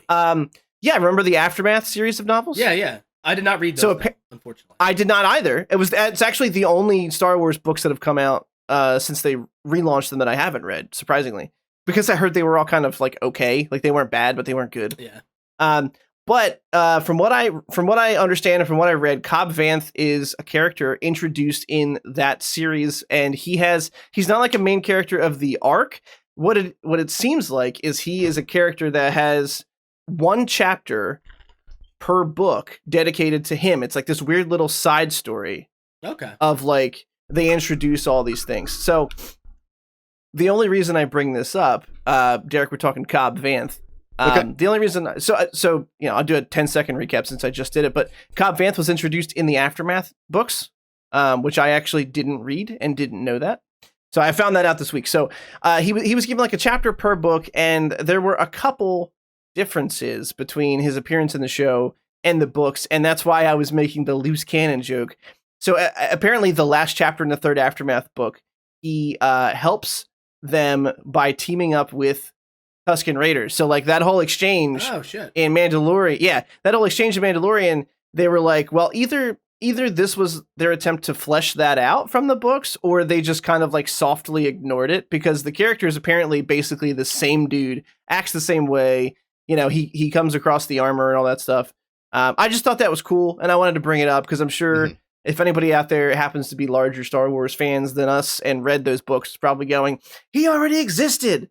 And there's nothing I love more than having things like that, where it's in a universe we love, and if you're super dedicated, you know who that is when he comes on screen, and it's an extra reward for you, basically. Right. But if you don't know who he is, it doesn't matter, because in the episode, we all got a great character look at who he is and how he acts and his motivations. So I thought that was cool, and I figured we couldn't think of anything to talk shit on collectively while you were going pee-pee. Yeah. So I figured. Did you watch The Lighthouse yet? I meant to ask you.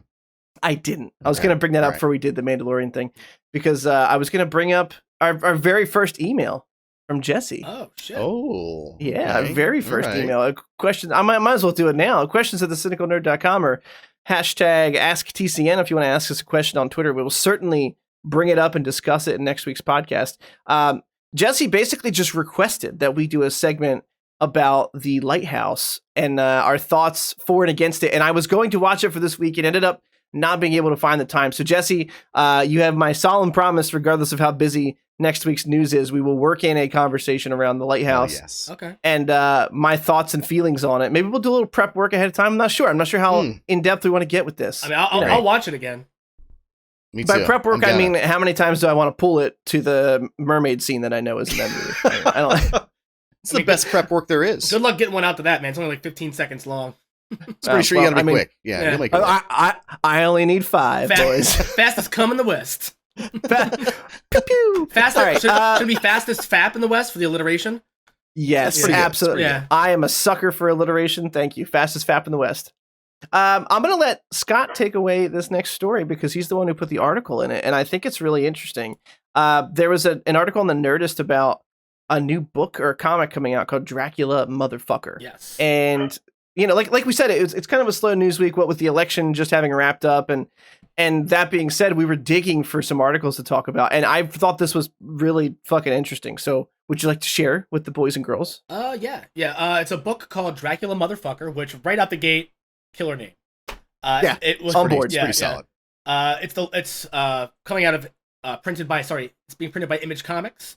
And Alex DeCamp, who apparently wrote Twisted Romance and Archie versus Predator, which I did not know that existed, but I need to see Archie versus Predator. Is it Archie like I'm thinking of the right thing? I hope so. Archie? I hope that's I hope we're thinking of the right thing. Why aren't we covering Archie versus Predator instead of this horse shit? Like, first and foremost, no, I mean, we can all read that for next week. I mean, I'm down. In all seriousness, though, like, it does seem like a really interesting comic because they talk about how Dracula is always romanticized and how there's always these, you know, like, helpless maidens who are either so attracted to him or enamored by him that they fall under this spell, or he just manipulates them and uses them as like, you know. Oh my god! Are you looking up Archie vs. Predator? I'm sorry. I just sent the cover to the group chat. No, I'll try and put it. I'll try and put it up here in the video so you guys can see it too. The 124 mark. Oh my god, that's fucking excellent. amazing. It is true to the comic strips Archie, just in front of the fucking Predator. It is exactly what you think it looks like, and I am very excited about that. Yeah, I'm gonna read it. I wonder if it's him just Kevin Jamesing his way through the whole. Like, he has no idea he's being hunted. That's got to be the premise, right? Like, if Jughead doesn't have a panel with the 3 dots on his head, like, dude, missed opportunity. Fucking, oh my god.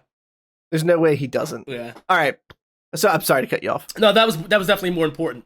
No, but this kind of flips that narrative on its ass, where it's essentially like it's an empowering book where all these women who were essentially like the brides of Dracula or what the concubines of Dracula kind of like rise up against him and fight back, and it paints him as an actual villain, not a romantic lead, not a humanized, deep, troubled, like, brooding character. He's just a piece of shit, which is what essentially Dracula is. When you think of it, Dracula in canon is a human trafficker and a rapist and a murderer, but he's always romanticized, and vampires are always romanticized in this way where it's like, you wonder why we have problems with toxic masculinity in this country. You wonder why there's so many people in abusive, horrific relationships. We take all these characters that are supposed to be the bad guy, whether it's Dracula or Walter White, and we put them on a pedestal, and we make them out to be someone to aspire to be. And it's like, oh, poor guy. You know? Yeah, and this book flips that on its ass. I don't want to toot our own horn too much because we're clearly not the first people to think about this, but this is like the 3rd time that I can think of us pointing out some, oh yeah, right, that is kind of shitty situations. Like the whole problem with anime and like low-key pedophilia and a lot of that shit with the schoolgirl outfits and like this shit. Yeah, Dracula is kind of a piece of shit. I'm going to go ahead and call the exclusive here first, boys.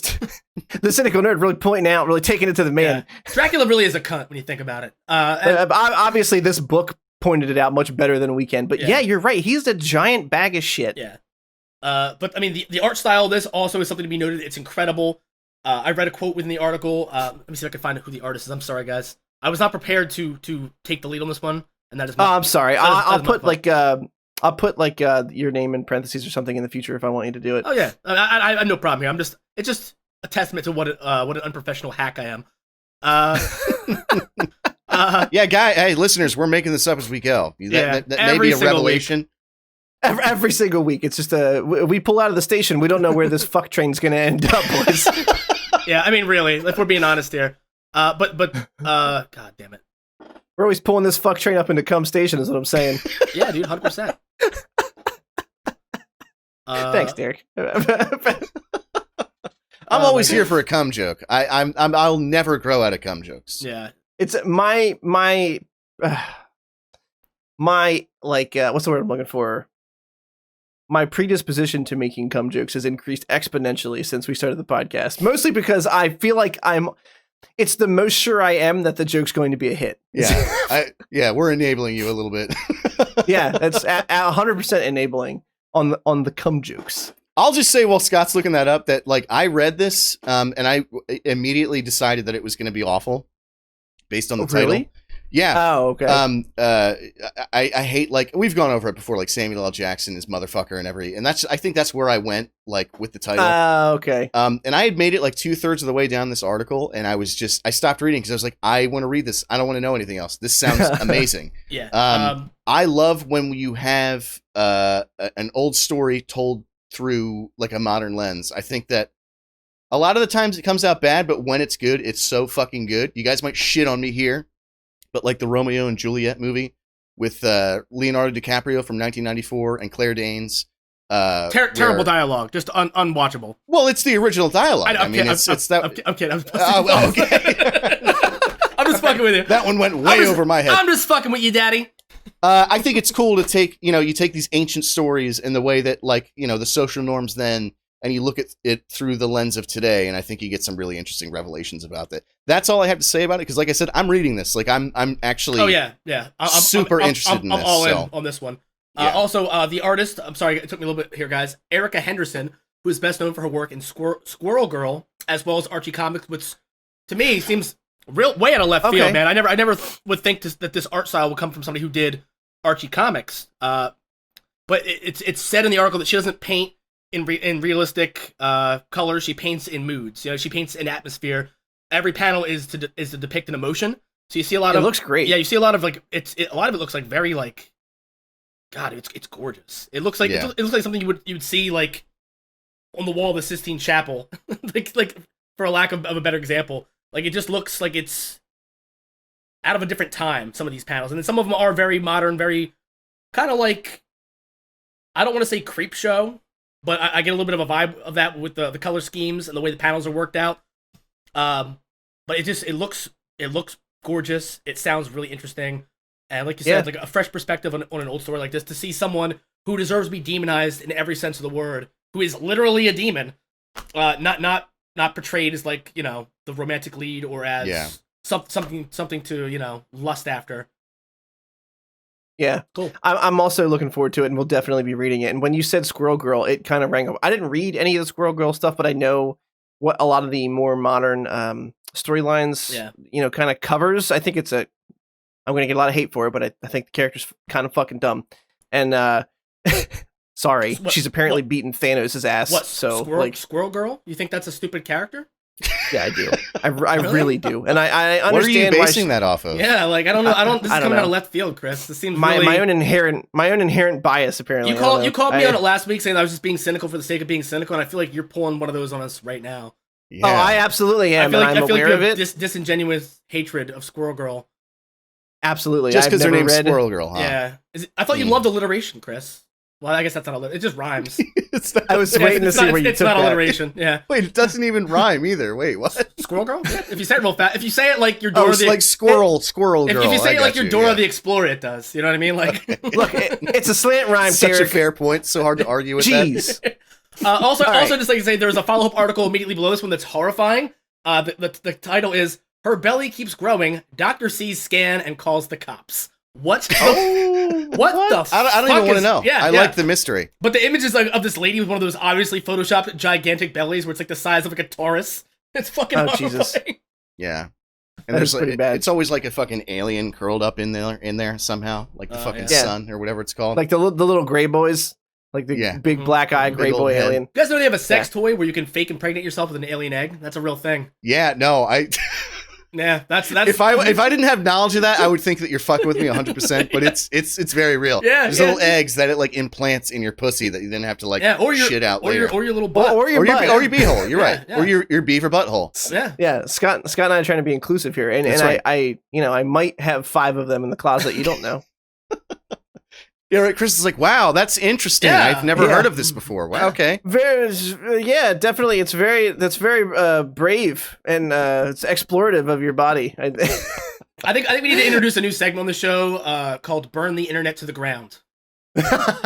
I think agree with you. I think that might be a good contender for the first thing that we take a deep dive on.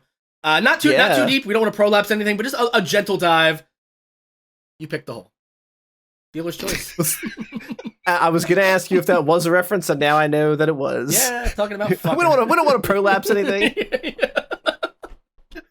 We don't want to have to, shove all that pink spaghetti strand back in. Oh man. Okay, so is this your sock? I found the sock on the floor. Is this Oh, gross.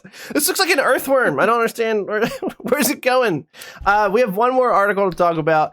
Might be considered slightly controversial, and then we have our Mandalorian conversation and Last of Us 2. So Johnny Depp has left Fantastic Beasts 3 as the villain, Grindelwald.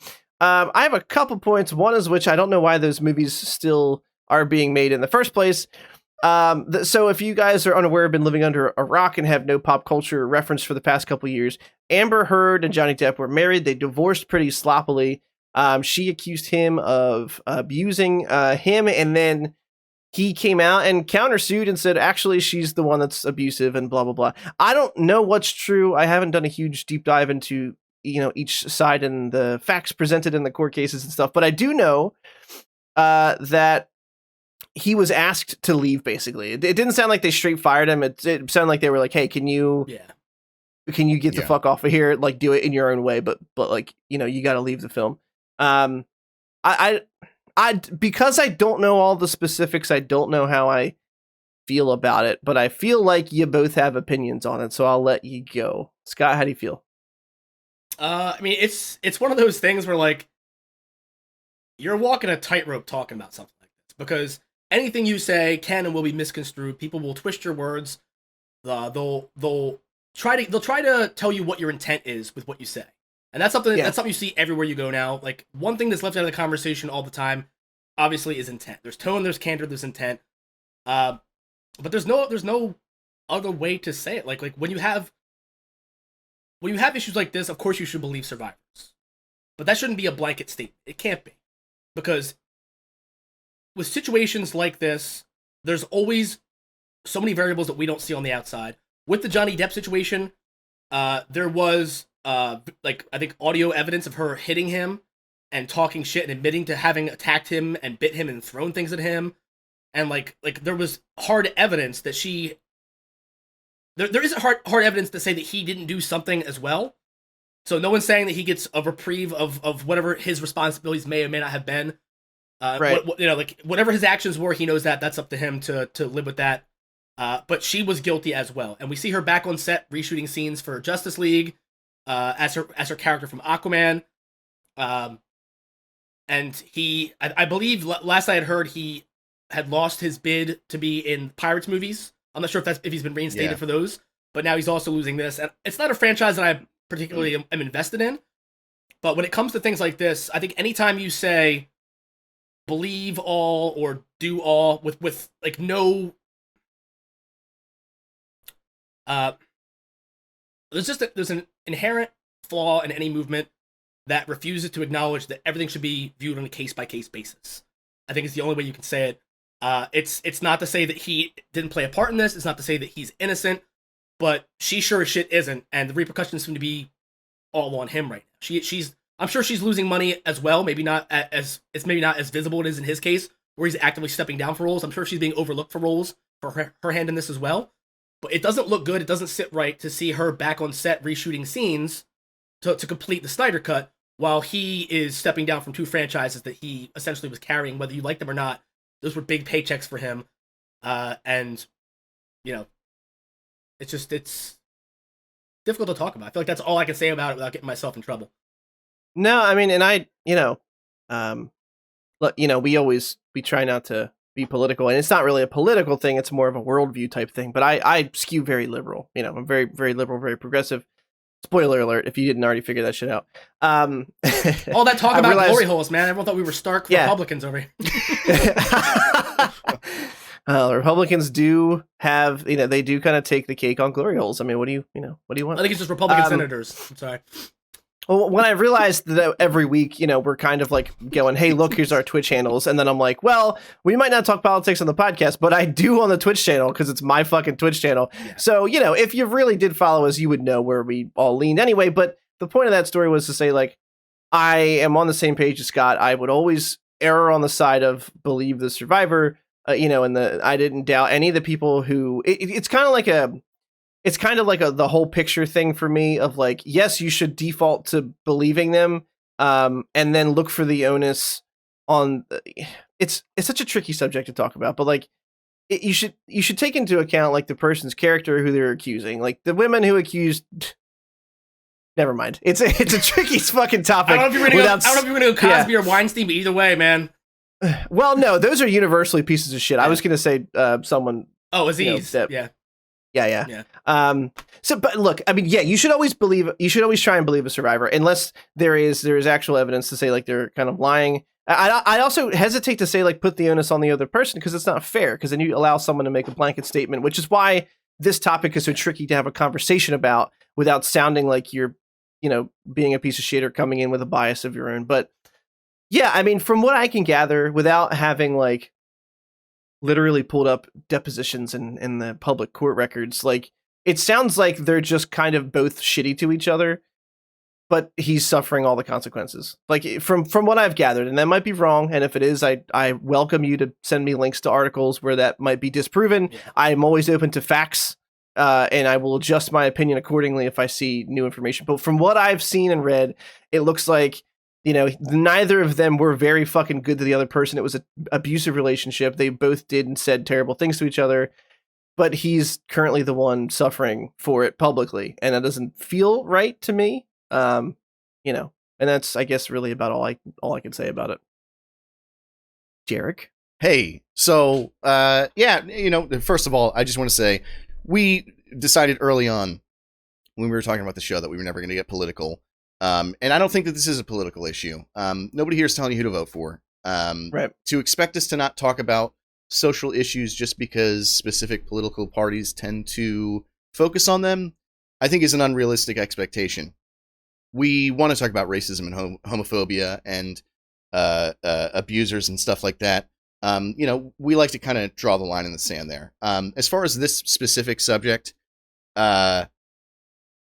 it's gone back and forth. I remember years ago when there was like a video of him throwing a bottle at her or something. And then like the next report came out that it was an actor that she hired to dress up like him. And then he said, oh, well, she does this. And it just feels like we're in the movie Gone Girl, where like we're just the public opinion constantly being fucking swayed back and forth. And at some point, like I've had beloved movies that Johnny Depp stars in, but that doesn't like automatically mean like, well, I think he's capable of doing no wrong. Ultimately, I think they're just rich people who were crazy megalomaniac assholes, both of them, and they're probably both guilty in a lot of ways. And there's no way for me to possibly, as an individual, know the difference of like who did what, when, and where. I think they're probably both just crazy fucking people, and so I just tend to stay out of it. I don't care about either of the franchises he stepped down from. I don't think that his career is going to be ruined. I think people are really jumping the ship when they say that. And even if it was, how many millions does this guy have? Like, he's going to be okay. Yeah, he's fine. It hurts to see him lose something and she still kind of gets to go on with Aquaman. Like, I get that. But again, it's like nobody really loses in that situation between the two of them except us from just paying attention to it. Like, they're both crazy. Who gives a shit? I mean, I don't know. That's all I have to say about it. I think they're both wrong. I don't know. Yeah. I would also just interject on the top of what you said about like, having conversations about trying to avoid, straight political conversations. But we all, I know these guys and I have discussed, like, we understand that the lens for that we're coming at these articles through is of a couple white dudes, and that we sometimes we might come off a little ignorant because we're not in those people's shoes, but we're trying our best to have like honest conversations about this stuff. And like you said, I think it'd be dishonest of us to ignore it, especially when the topic of these podcasts is superheroes and nerd stuff and movies, but pop culture stuff that includes those actors surrounding those properties as well. So I don't know. Yeah, like you said, I think it sounds like a bunch of rich dickheads who are just hitting each other with champagne bottles and cursing and being real rude to each other. Yeah. And we all have to watch the fucking fight, celebrity deathmatch style, play out. This might be crossing a line, but I'm more... Oh, yes. Here we go. I can't wait. Excellent. I am more offended that the champagne bottle he threw at her head probably cost more than my first car than I am that he threw it at her.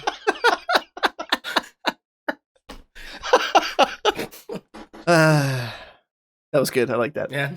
Sorry. I was trying. No. I was literally just trying to think of a joke, but I couldn't because I was going somewhere along the lines of like champagne wishes and caviar dreams, and I couldn't quite mold it into something that was a funny retort. That was my side. All I can say is it's ironic that like, regardless of what happened in this relationship, it's ironic to me that Johnny Depp got his big break, like for the most part, as the leading man, playing so many different characters in Tim Burton movies, and now he looks like a walking skeleton from a Tim Burton movie in real life. Yeah, he looks bad. Like, he's not easy to look at. That relationship was like, or maybe the massive amounts of drugs he's done in the wake of it have taken their toll on his body, and he looks like the character he played in The Corpse Bride. It is horrifying to look at him. I was gonna say, and he's gearing up for the live action version they're gonna shoot next year. I honestly hope that he is well, that he's doing better than he was last time I saw a photograph of him, because it is honestly, like, all jokes aside, it's not good. It is not great.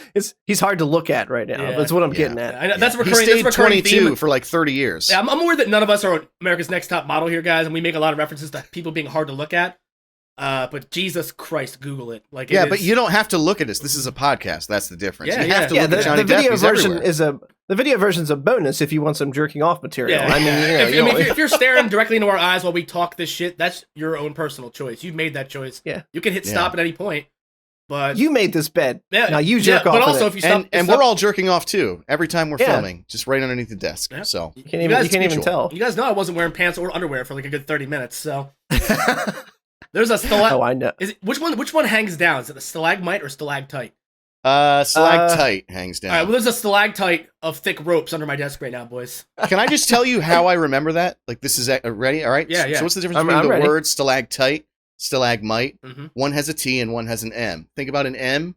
It's like two spikes coming up from the ground, and a T is like a ceiling with something dropping down from it, right? That's actually, stalagmite. All right. That's you're going to remember that for the rest of your life. Yeah. That's the same reason I've remembered how to pronounce or spell Wednesday since I was in grade school, because the teacher was like, it's Wednesday. And I was like, fuck you, I'll never forget that. And I have not forgotten it. Yeah. And I got written up. I had a teacher fuck with me. He told me, like, lunch every day is 12:15. The Magna Carta was signed in 12:15. No matter what you forget your entire time you're in high school, you'll always remember this. And no matter how long you try to forget, you won't, and you'll hate me. And if you're listening, Mr. Dana, I do indeed fucking hate you. Excellent. Yeah. We have two topics to talk about this week. I think the first one's going to be a little quicker.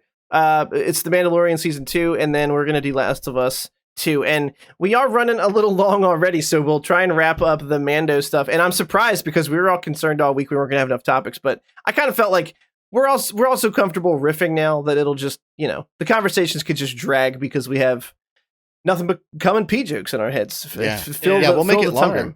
Mm-hmm. Longer and harder every time. I swear to God, we will. Don't threaten us. So Mandalorian Episode 2 came out, and I'm gonna go last again. And I want Derek to go first this time, and because I don't know how Derek feels about this, and I want to see where I line up. I'm happy to set the stage. Okay. All right, so it's kind of turning into Monster Hunter, right? Like, it's the Monster Hunter movie that we're not going to get is now The Mandalorian. Like, that's the one thing that I noticed about it. Like, is there really going to be like a big monster every single time? I was less enthused about this one overall. It wasn't bad, but I was kind of like, all right, we did the, like, Mando's trying to help a person and a big bad shows up and he has to shoot the big bad. It felt like a little recycled with a different setting. Feature. Yeah. I will say this, the things that I liked about it is I feel like the show season 1 and season 2 so far is that we're seeing there's like Mando as a Mandalorian and Mando as an individual who he was before he was a Mandalorian, and every now and then those two people line up. I feel like when the Frog Lady, which literally, like, that's what I had the subtitles on. She's just called Frog Lady. That's it. That's hilarious. Okay. when she was like, talk about the one species in Star Wars I don't know the name for. I was like, oh, that's just the gecko from the Geico. I thought it was Slippy from Star Fox, boys. I gotta tell you, I learned a Slippy joke too. I called her Slippy the Headhunter. She was like, and then you got Falco, that fucking cocksucker. Been saved by Fox. How swell. Well, fuck you too, Falco's such an asshole. What a dick. Yeah. But anyway, when she turned to him and was like, look, this is the last of my, my bloodline. Like, your people are supposed to have a reputation, and yada, yada. I felt like that was another lining up of those two characters where he's like, this is the right thing to do. Right. Both, my views as an individual and per the code of the people that adopted me. There were like really tiny things about it that I liked. I love that his armor like gained frost throughout the episode. Like, I don't know why I fixated on that, but I was just like, that's such a cool touch. And then I screamed like an insane person when the spider thing was chasing them. And Frog Lady, again, she's called Frog Lady. That's not okay? That's what she's called. No, you're right. It's called Frog Lady. And she got down and started leaping like a frog. I just had this like childlike, I don't know, I literally just screamed. It was insane. No, it was actually really cool. Yeah. I was like, oh my God, is she galloping? Yeah. No part of this episode did I hate more. I'm blowing all my load at once, by the way. This is everything I have to say about it. No part of this episode did I hate more, though, than the X-Wing pilots showing up and being like, yeah, you're pretty cool, actually. And Mando's like, all right, will you help me? And they were basically like, listen, buddy, we're good cops, but we're still cops, and just fucking flew away. It was like, okay, what the fuck? It just seemed weird that they even showed up to do that. Yeah. I get it, like, they're reminding the viewer that they're still the good guys, but it seemed Did you just knowingly maroon him on an ice planet where you don't know if he's going to fucking die or not? Way to reduce, like, these people who just fought for their freedom so hard to, like, these immediate oppressors of like, you don't know he's Imperial, so you have to, like, fucking, like, dude, like, really?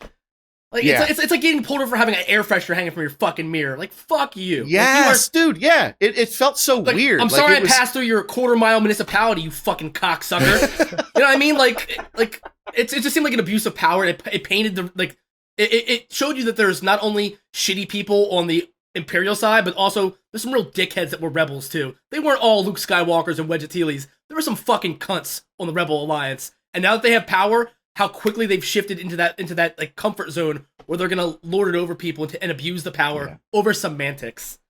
Yeah. Sorry, it really was. It wasn't my turn yet. Any other thoughts, Derek, or was that it? No, that's it. I actually hope, like, now that I'm hearing that at least Scott is as angry about that part as I was, I'm hoping that they're counting on the viewer seeing that and using that instead rather than, I don't know.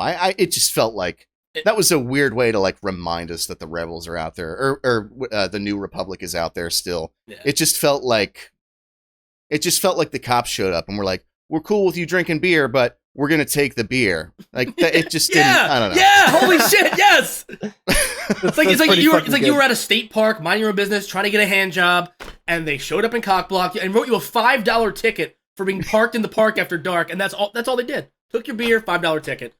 It almost sounds like you told that story from experience. Oh yeah, 100%. I grew up in South Jersey. There's a state park not far from where I grew up, and it's almost like they had to write all these $5 tickets, all these little bullshit tickets, to, like, reaffirm that they had a purpose there. You know what I mean? Like, it's not enough that we're preventing forest fires and maybe, stopping what I don't know. What do people do? Park their campers illegally? What the fuck is your purpose?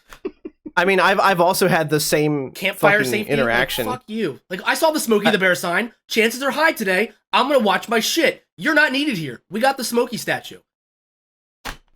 I'm sorry. Like, how common is it that now that you've mentioned it, and I actually, it's happened to me, and I'm thinking of the story. How common is it for young men to be parked somewhere with a woman, hey, or man, not going to judge, and, like, late at night, and you get, like, a cop rolls up and swirls his lights because you're not supposed to fucking be there? Yeah. Did it really? Yeah, I got arrested. My God. Yeah. Well, I mean, I didn't get arrested. We're talking back in a time where that was, like, what you do. Like, back then, that was what you know what I mean? Like, now, like, someone's got absentee parents, you just go to their house. I mean, like, Jesus Christ. The family unit was a little bit stronger back then, but now it's just like, not to get, like, I feel like I'm, like, sorry.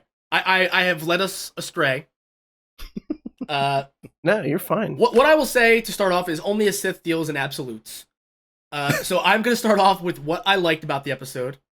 Very good. And then we'll do a slight crescendo to all the things that were dog shit about it. I'm gonna start off by saying I got really high, and I was waiting for this episode to pop up at like 1 a.m.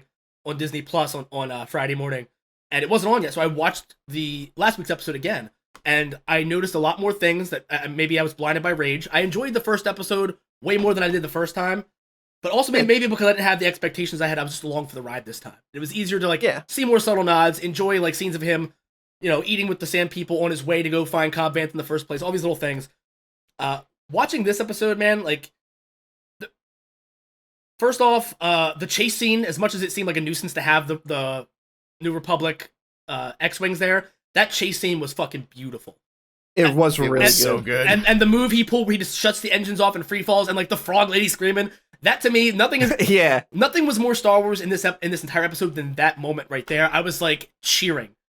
Again, there was an ode, by the way. There was an ode to JJ with the snap zoom, like the I don't know if you guys are familiar with the snap zoom, but it's essentially like think when the Millennium Falcon goes by on Jakku. Yeah. But it's entering into the Star Destroyer, pans, and then it like zooms in really quick. That's a snap zoom when you and they did that in there. I don't know if it was a direct ode to him or a steal or something, but it felt like an ode, and I thought that was a cool little addition. Also, seeing Amy Sedaris in this show is awesome. I don't know if you guys remember, she was on a show on Comedy Central with Stephen Colbert back in the day called Strange. Yeah, and they've basically allowed her to just play a skit character from that fucking show, like in Star Wars. Yeah. She played Jerry on Strangers with Candy. And I mean, I'm glad to see her getting to work. She was always an awesome comedian. A great character actor, and to see her just getting, like, whether it's her getting thrown a bone or whether she's gonna have a larger arc this season than she did in the first one, who knows? But it's cool to see her in recurring role. It always puts a smile on my face to see people who were like longtime actors kind of get a little chance to be in the spotlight in this. I loved your kitty's sneaking up on you. Sorry, I get excited every time. It's like seeing a white buffalo or something for me. I don't know why. I loved everything they did with Baby Yoda in this episode. Him constantly eating Frog Lady's babies, like. Genocide has never been so adorable. Like, I don't. The smothering of a bloodline has never been so fucking cute. Everything from like Baby, like just his ears whipping in the everything in the wind when he's on the. It's fucking awesome. Everything. But having said that, I think it takes a lot of fucking balls to do what is essentially a bottle episode with another character that you can't communicate with. That to me was so fucking irritating. He's just like. I don't speak your language. You speak Hut. Like this, like for Christ's sake. Like I understand they did it for the audio gags and the visual gags to have that creature there that's just screeching. Because again, that was a great payoff. That felt very original trilogy to me. But also just like I don't know, man. Like she was such a pain in the ass. It's like you can't go into hyperspace or my babies will die. Why? Why? No. I thought that was weird too. They never went into it. There should have been at least a throwaway line that explained that. I didn't get that either. Yeah. Like strap them in. Like what? How the fuck does that make a difference? Little seatbelts on them. Yeah, like it didn't make any sense to me because like we've never seen any signs that physical matter would be affected by hyperspace in a negative way. Like to the point where like they've literally traveled into hyperspace, but people aren't even buckled into their seats. And it's the same as like when someone's on like a bus. And it jars in like a 80s action movie or something. It seems like it's a minor inconvenience. We don't see any like ventriloquial force when they go into hyperspace, aside from like little stumbles here and there. You know what I mean? There's nothing in canon that indicates that it would destroy something, or it just seemed like a way to like stretch it out instead of making it a simple trip where he could get there and get to the fucking point. And then also the whole reason we had this giant obnoxious chase scene with all these creatures is because Frog Lady wanted to take a bath and warm up her babies. I don't know. It was a fucking mess. It was not enjoyable really. Like there were a few things that worked well, and like a few things that had me laughing. But again, it just feels like we're burning fucking time. I understand why we do that in the first season, but it does feel like how Nick said, like a sophomore slump. Like it feels like we're going right back to where we started. We've already built up to that point. Why are we regressing for so long? Like why are we taking our time to get there? Like if there's story to tell, fucking tell it. You know what I mean? Like don't milk it. Don't waste I feel like I wasted my time sitting around all week waiting for this. And I really hope next week they finally get to the fucking point, because it's been like what, like an hour and 30 minutes so far, and we haven't gotten to the point yet this season. Has it yet been? No, nothing. 1 week. Oh God! Oh no! You're like, it's been 1 week, and in my head I was like, there we go. Okay, I can hear it play. Yeah, so I mean, look, I'm not going to surprise either of you by saying that I enjoyed this episode. I did have things I did not like, several, in fact. I mean, yes, it did very much feel like a filler episode from season 1, but the same way in which we talked about last week, where season 1, I wasn't sure the format they were going to go with, and once we got a couple episodes in, and I said, oh, okay, well, this is basically them just saying, we're along for the journey, and we're just going to show you stuff that happens along the way. And you have to just be okay with that because that's the serialized format they're going with. And this episode was absolutely that. I mean, obviously, we know that he's looking for other Mandalorians, and ultimately that's his goal, but we're seeing his path to get there. So inherently, that makes this episode feel like filler. And it is filler. There's no dressing it up. It is 100% filler. And that was frustrating to me also. I agree. I did overall like it with the one point I will make, which is that I did also agree that the X-Wing pilots showing up at the end was A, an insane plot convenience, and B, like they showed up right when you need them, and B, like it's almost like they were hovering above the planet, like they could see him and they were waiting till they saw he was in absolute dire straits, really. Which makes them even more douchey. Nice cameo by Dave Filoni, who reprised his role as an X-Wing pilot from the first season. Yeah, I mean, that whole scene was weird. I agree. It's been, season 1 started, 5 years after Return of the Jedi, so the New Republic has kind of settled in a little bit, probably to their roles. And like you said, I mean, I didn't like the scene, but continuing the notion that everything is shades of gray, even the New Republic, and that, yeah, there are going to be people who are dicks on the New Republic side. Like, that's just going to be a thing. I didn't hate it as much for that reason, because my brain fills a lot of headcanon in, because I have an inherent bias to love everything Star Wars, and I will not apologize for it. I mean, yeah, some things didn't make sense, but I could appreciate them because, for example, the hyperspace thing.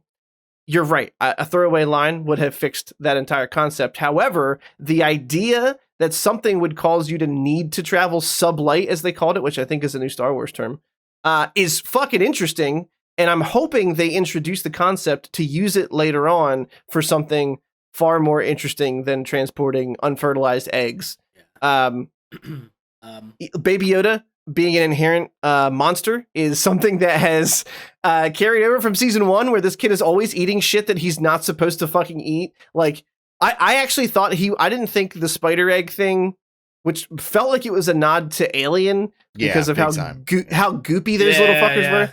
I thought he was just going to get sick from it, and then like Mando was going to have to worry about him because it looked fucking gross when he took it out of that egg. Yeah, dude. But like it helps to show. I know it's a filler episode, and I agree, like I said, but I feel like it helps to show their relationship, because beyond just telling himself that he's the ward of this child and he's on a mission, you have to love this kid.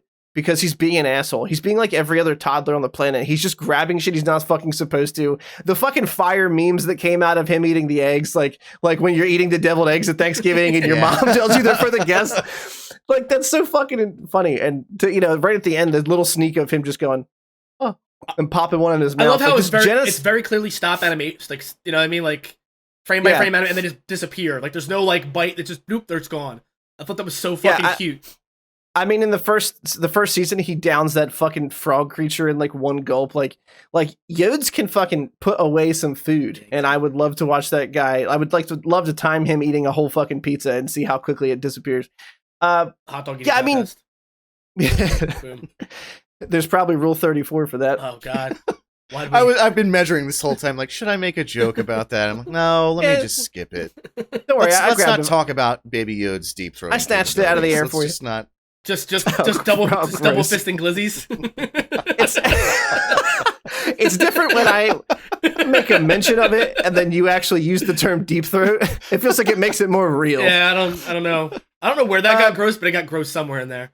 It absolutely did. Yeah. I mean, the episode. Yeah. I mean, it felt like filler. It was filler. I think that's the worst thing I can say about it, is that it just the whatever momentum that we had going in from season 1 was dimmed a bit in the beginning of season 2. And I think that's expected, because you have to reset expectations and you have to reset the character's arc for the season.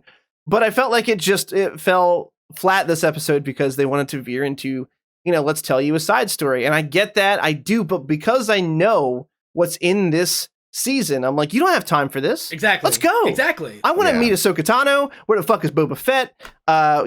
Give me that shit. I want to fucking see it, please. There have been rumors of Ewan McGregor making a cameo in this season, because guess where he's at right now? On Tatooine. Did you think about that shit? He's on that planet somewhere with Boba Fett and with this main character and Baby Yoda.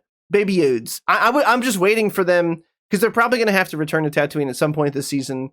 I'm waiting for them to get there and like Baby Yoda to like sense him or some shit like that. That would be so fucking dope. I would come NP. It would be all over me. I'd be a fucking mess. Come NP. Come NP. This is exactly the reference I was going for. Yes. I don't want to. That's called the duck cum. It's all the same. Let the tomahawks flow through you. Can it be episode 7? Come NP. Because it's not breaking my rule of not having cum in the top. Because it's cum. I don't know, man. I don't know. No, I already forget the episode 7 title I threw out there earlier. I don't remember what it was anymore, so it obviously wasn't that good. What I would say, though, is like the biggest issue is that, again, like there were no consequences. Had he been saved by those, New Republic pilots and then taken back against his will to their base, that's momentum that moves the story forward. Now he's where he needs to be, or he's going somewhere that's not where he needs to be. And I bet there's something to tell there.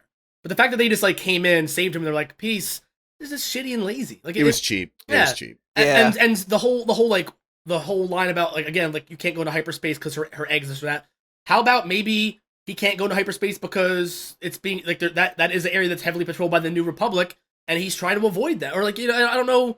Yeah, or like the radiation melts simple cell organisms or something. Boom, done. Yeah, there you go. Like.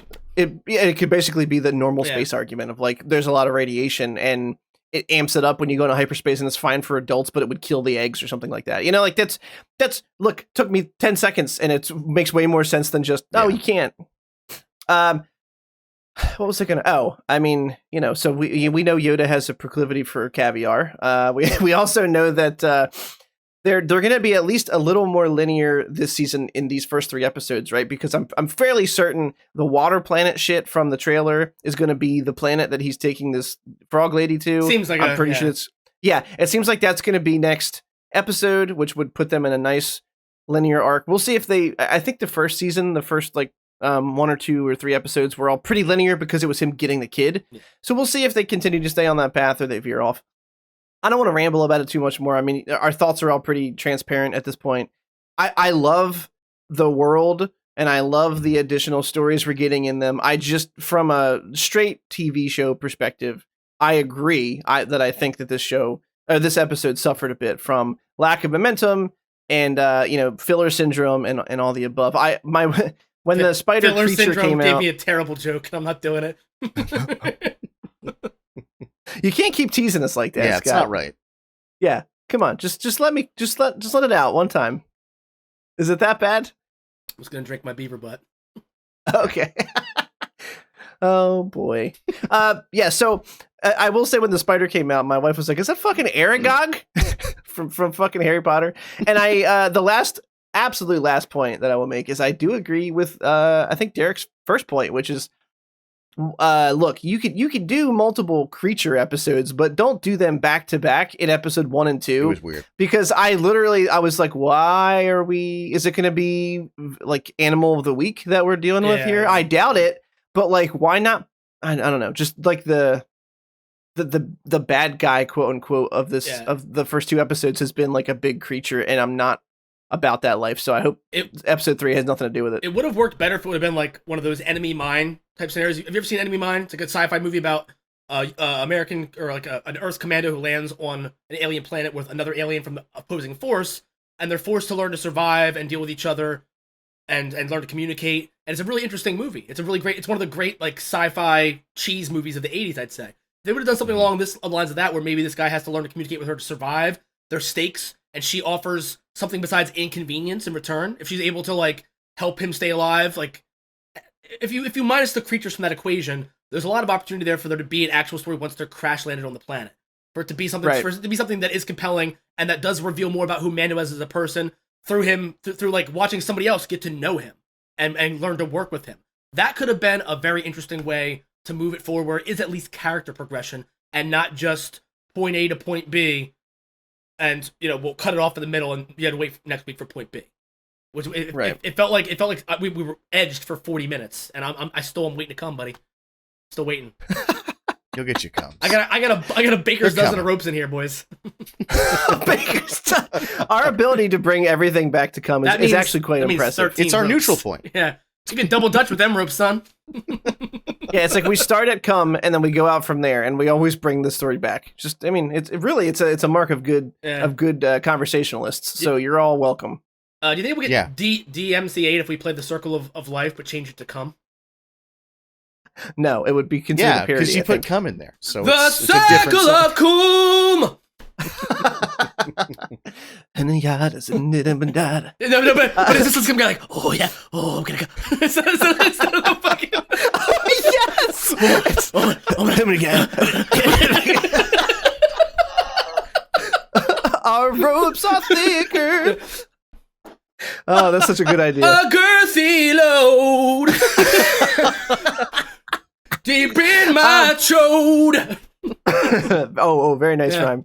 I have to posit a very serious question to you. I got more. I know it's in there. When we shoot this load on the face that's wanting. I really hope Elton John hears this and decides to redo the song just for us. The circle of cum.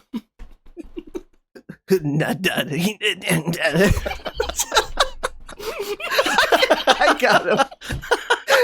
got him, boys. I can see this. I can see the wiggle in the chair. I was drinking the milkshake. And the last thing I would do is... I bet you were. The last thing I would do is spit it out all over my beard while you were saying that. All right, I have a very serious question for both of you. Yeah, Jesus, that was a good one. We're running long, and I feel I don't want to tease the fucking come out for too long on the Last of Us conversation, but I feel like it deserves more time than we have left to give it. So, would you guys be all right pushing it to next week, or do you want to try and run through it? I'm grateful that you asked because we're running a little bit late. So we have surpassed the 2 hour, 10-minute mark. Which is probably going to put us around 2 hours once I edit all the stuff out. I don't like the fact that I mentioned it earlier and then it's not coming to fruition. However, it's the game's been out for a long time. So either way, it can wait a week. It's been. We can also. Months. We'll never mind. We'll definitely do it on podcast. But Scott, do you have anything else you want to talk about then? If we're going to wrap up, I mean, I don't know. How much time do you have? Well, I mean, if you have any more banger renditions of pop culture and like 90s Disney movie theme songs that you can just I don't know, inject the word come into somewhere as often as you can. I could sing Come and NP to the tune of Under the Sea. I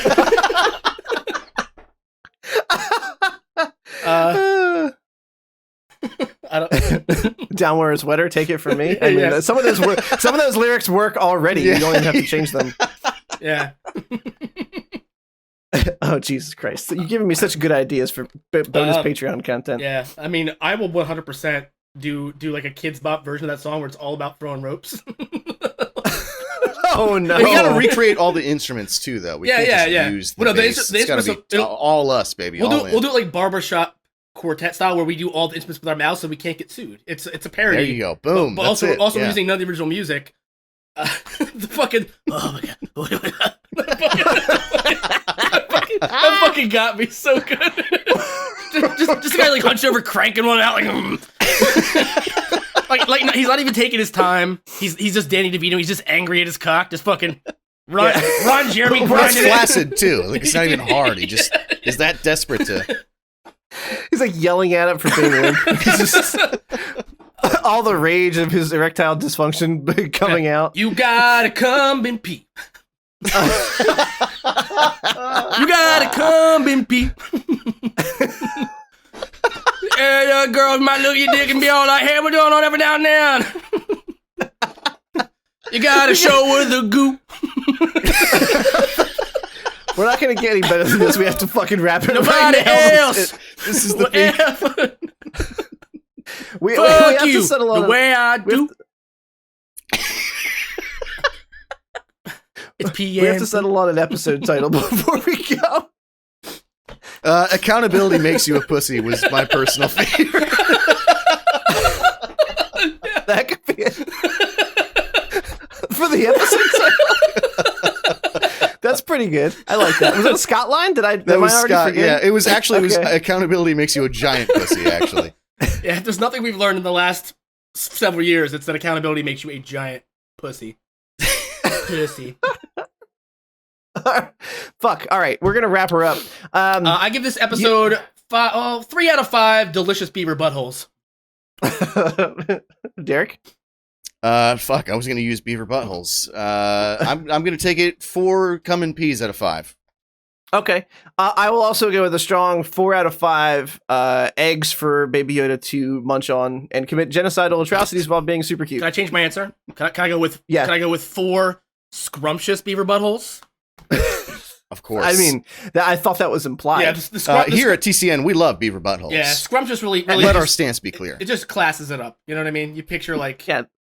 Well, you get Scrumptious, which is an amazing descriptor, and then you get Beaver Buttholes, which is alliteration. So you've hit all the real pillars of modern linguistics. And with also, go ahead. I'm sorry. Well, with scrumptious, I just picture 2 people sitting like in that Wayne Manor table that's like 80 feet long apart, just enjoying a meal that consists of a live beaver getting a salad tossed. The imagery is very vivid, and it's the best meal there is. Yeah, Master Wayne. Straight vanilla. Yeah. Master Wayne, would you like seconds on your beaver butthole? He lifts like the fancy fucking, what do you call those things? The Schaefer? It's like I don't know. And it's just a beaver just puckering, farting asshole. it's got like a heartbeat. Oh, gross. Oh yeah, okay. Don't You give did any say more it was going to visuals. go downhill from coming P. You did Episode call it. 7, Episode 7, Scrumptious Beaver Buttholes. You were telling me that you want to hear all the worst stuff. All the stuff I didn't say is way worse than that was. We'll save that for next week because I'm gonna make we're gonna get one of the stories out of you. Maybe we'll make you tell us part of it offline so we can tell you if it's too much. Oh, Sim for Satan? Know? Yeah. Yeah, that's a dark one. That's. And with that, we're gonna wrap up the episode. You can find me on Twitch and Twitter at TCN Plays. Scott, how about you? I'm on Twitch, Twitter, Instagram, and Snapchat at Swearwolf with an E. That is twitch.tv/SWEARWOLFE. Derek. And you can find me on Twitch and Twitter at Dr. Gloom MD. That's DRGLOOMMD. Very nice. If you want to find us, if you want to ask us a question, you can ask us on Twitter, #AskTCN. You can also email us at questions@thecynicalnerd.com. Jesse, thank you for the very first email we've ever received. I'm going to print it and frame it, and I'm going to show it to you next week because it's going to be right there. Right there. Beautiful. I'm going to do it. You think I'm fucking around? I'm doing it. You can also, if you are so inclined and you would like to help support the channel, we have a Patreon, patreon.com/thecynicalnerd. 2 pieces of content up now, more on the way. And with that, we'll say goodnight. You guys have a good one. We'll see you next week. See you guys. Thank you.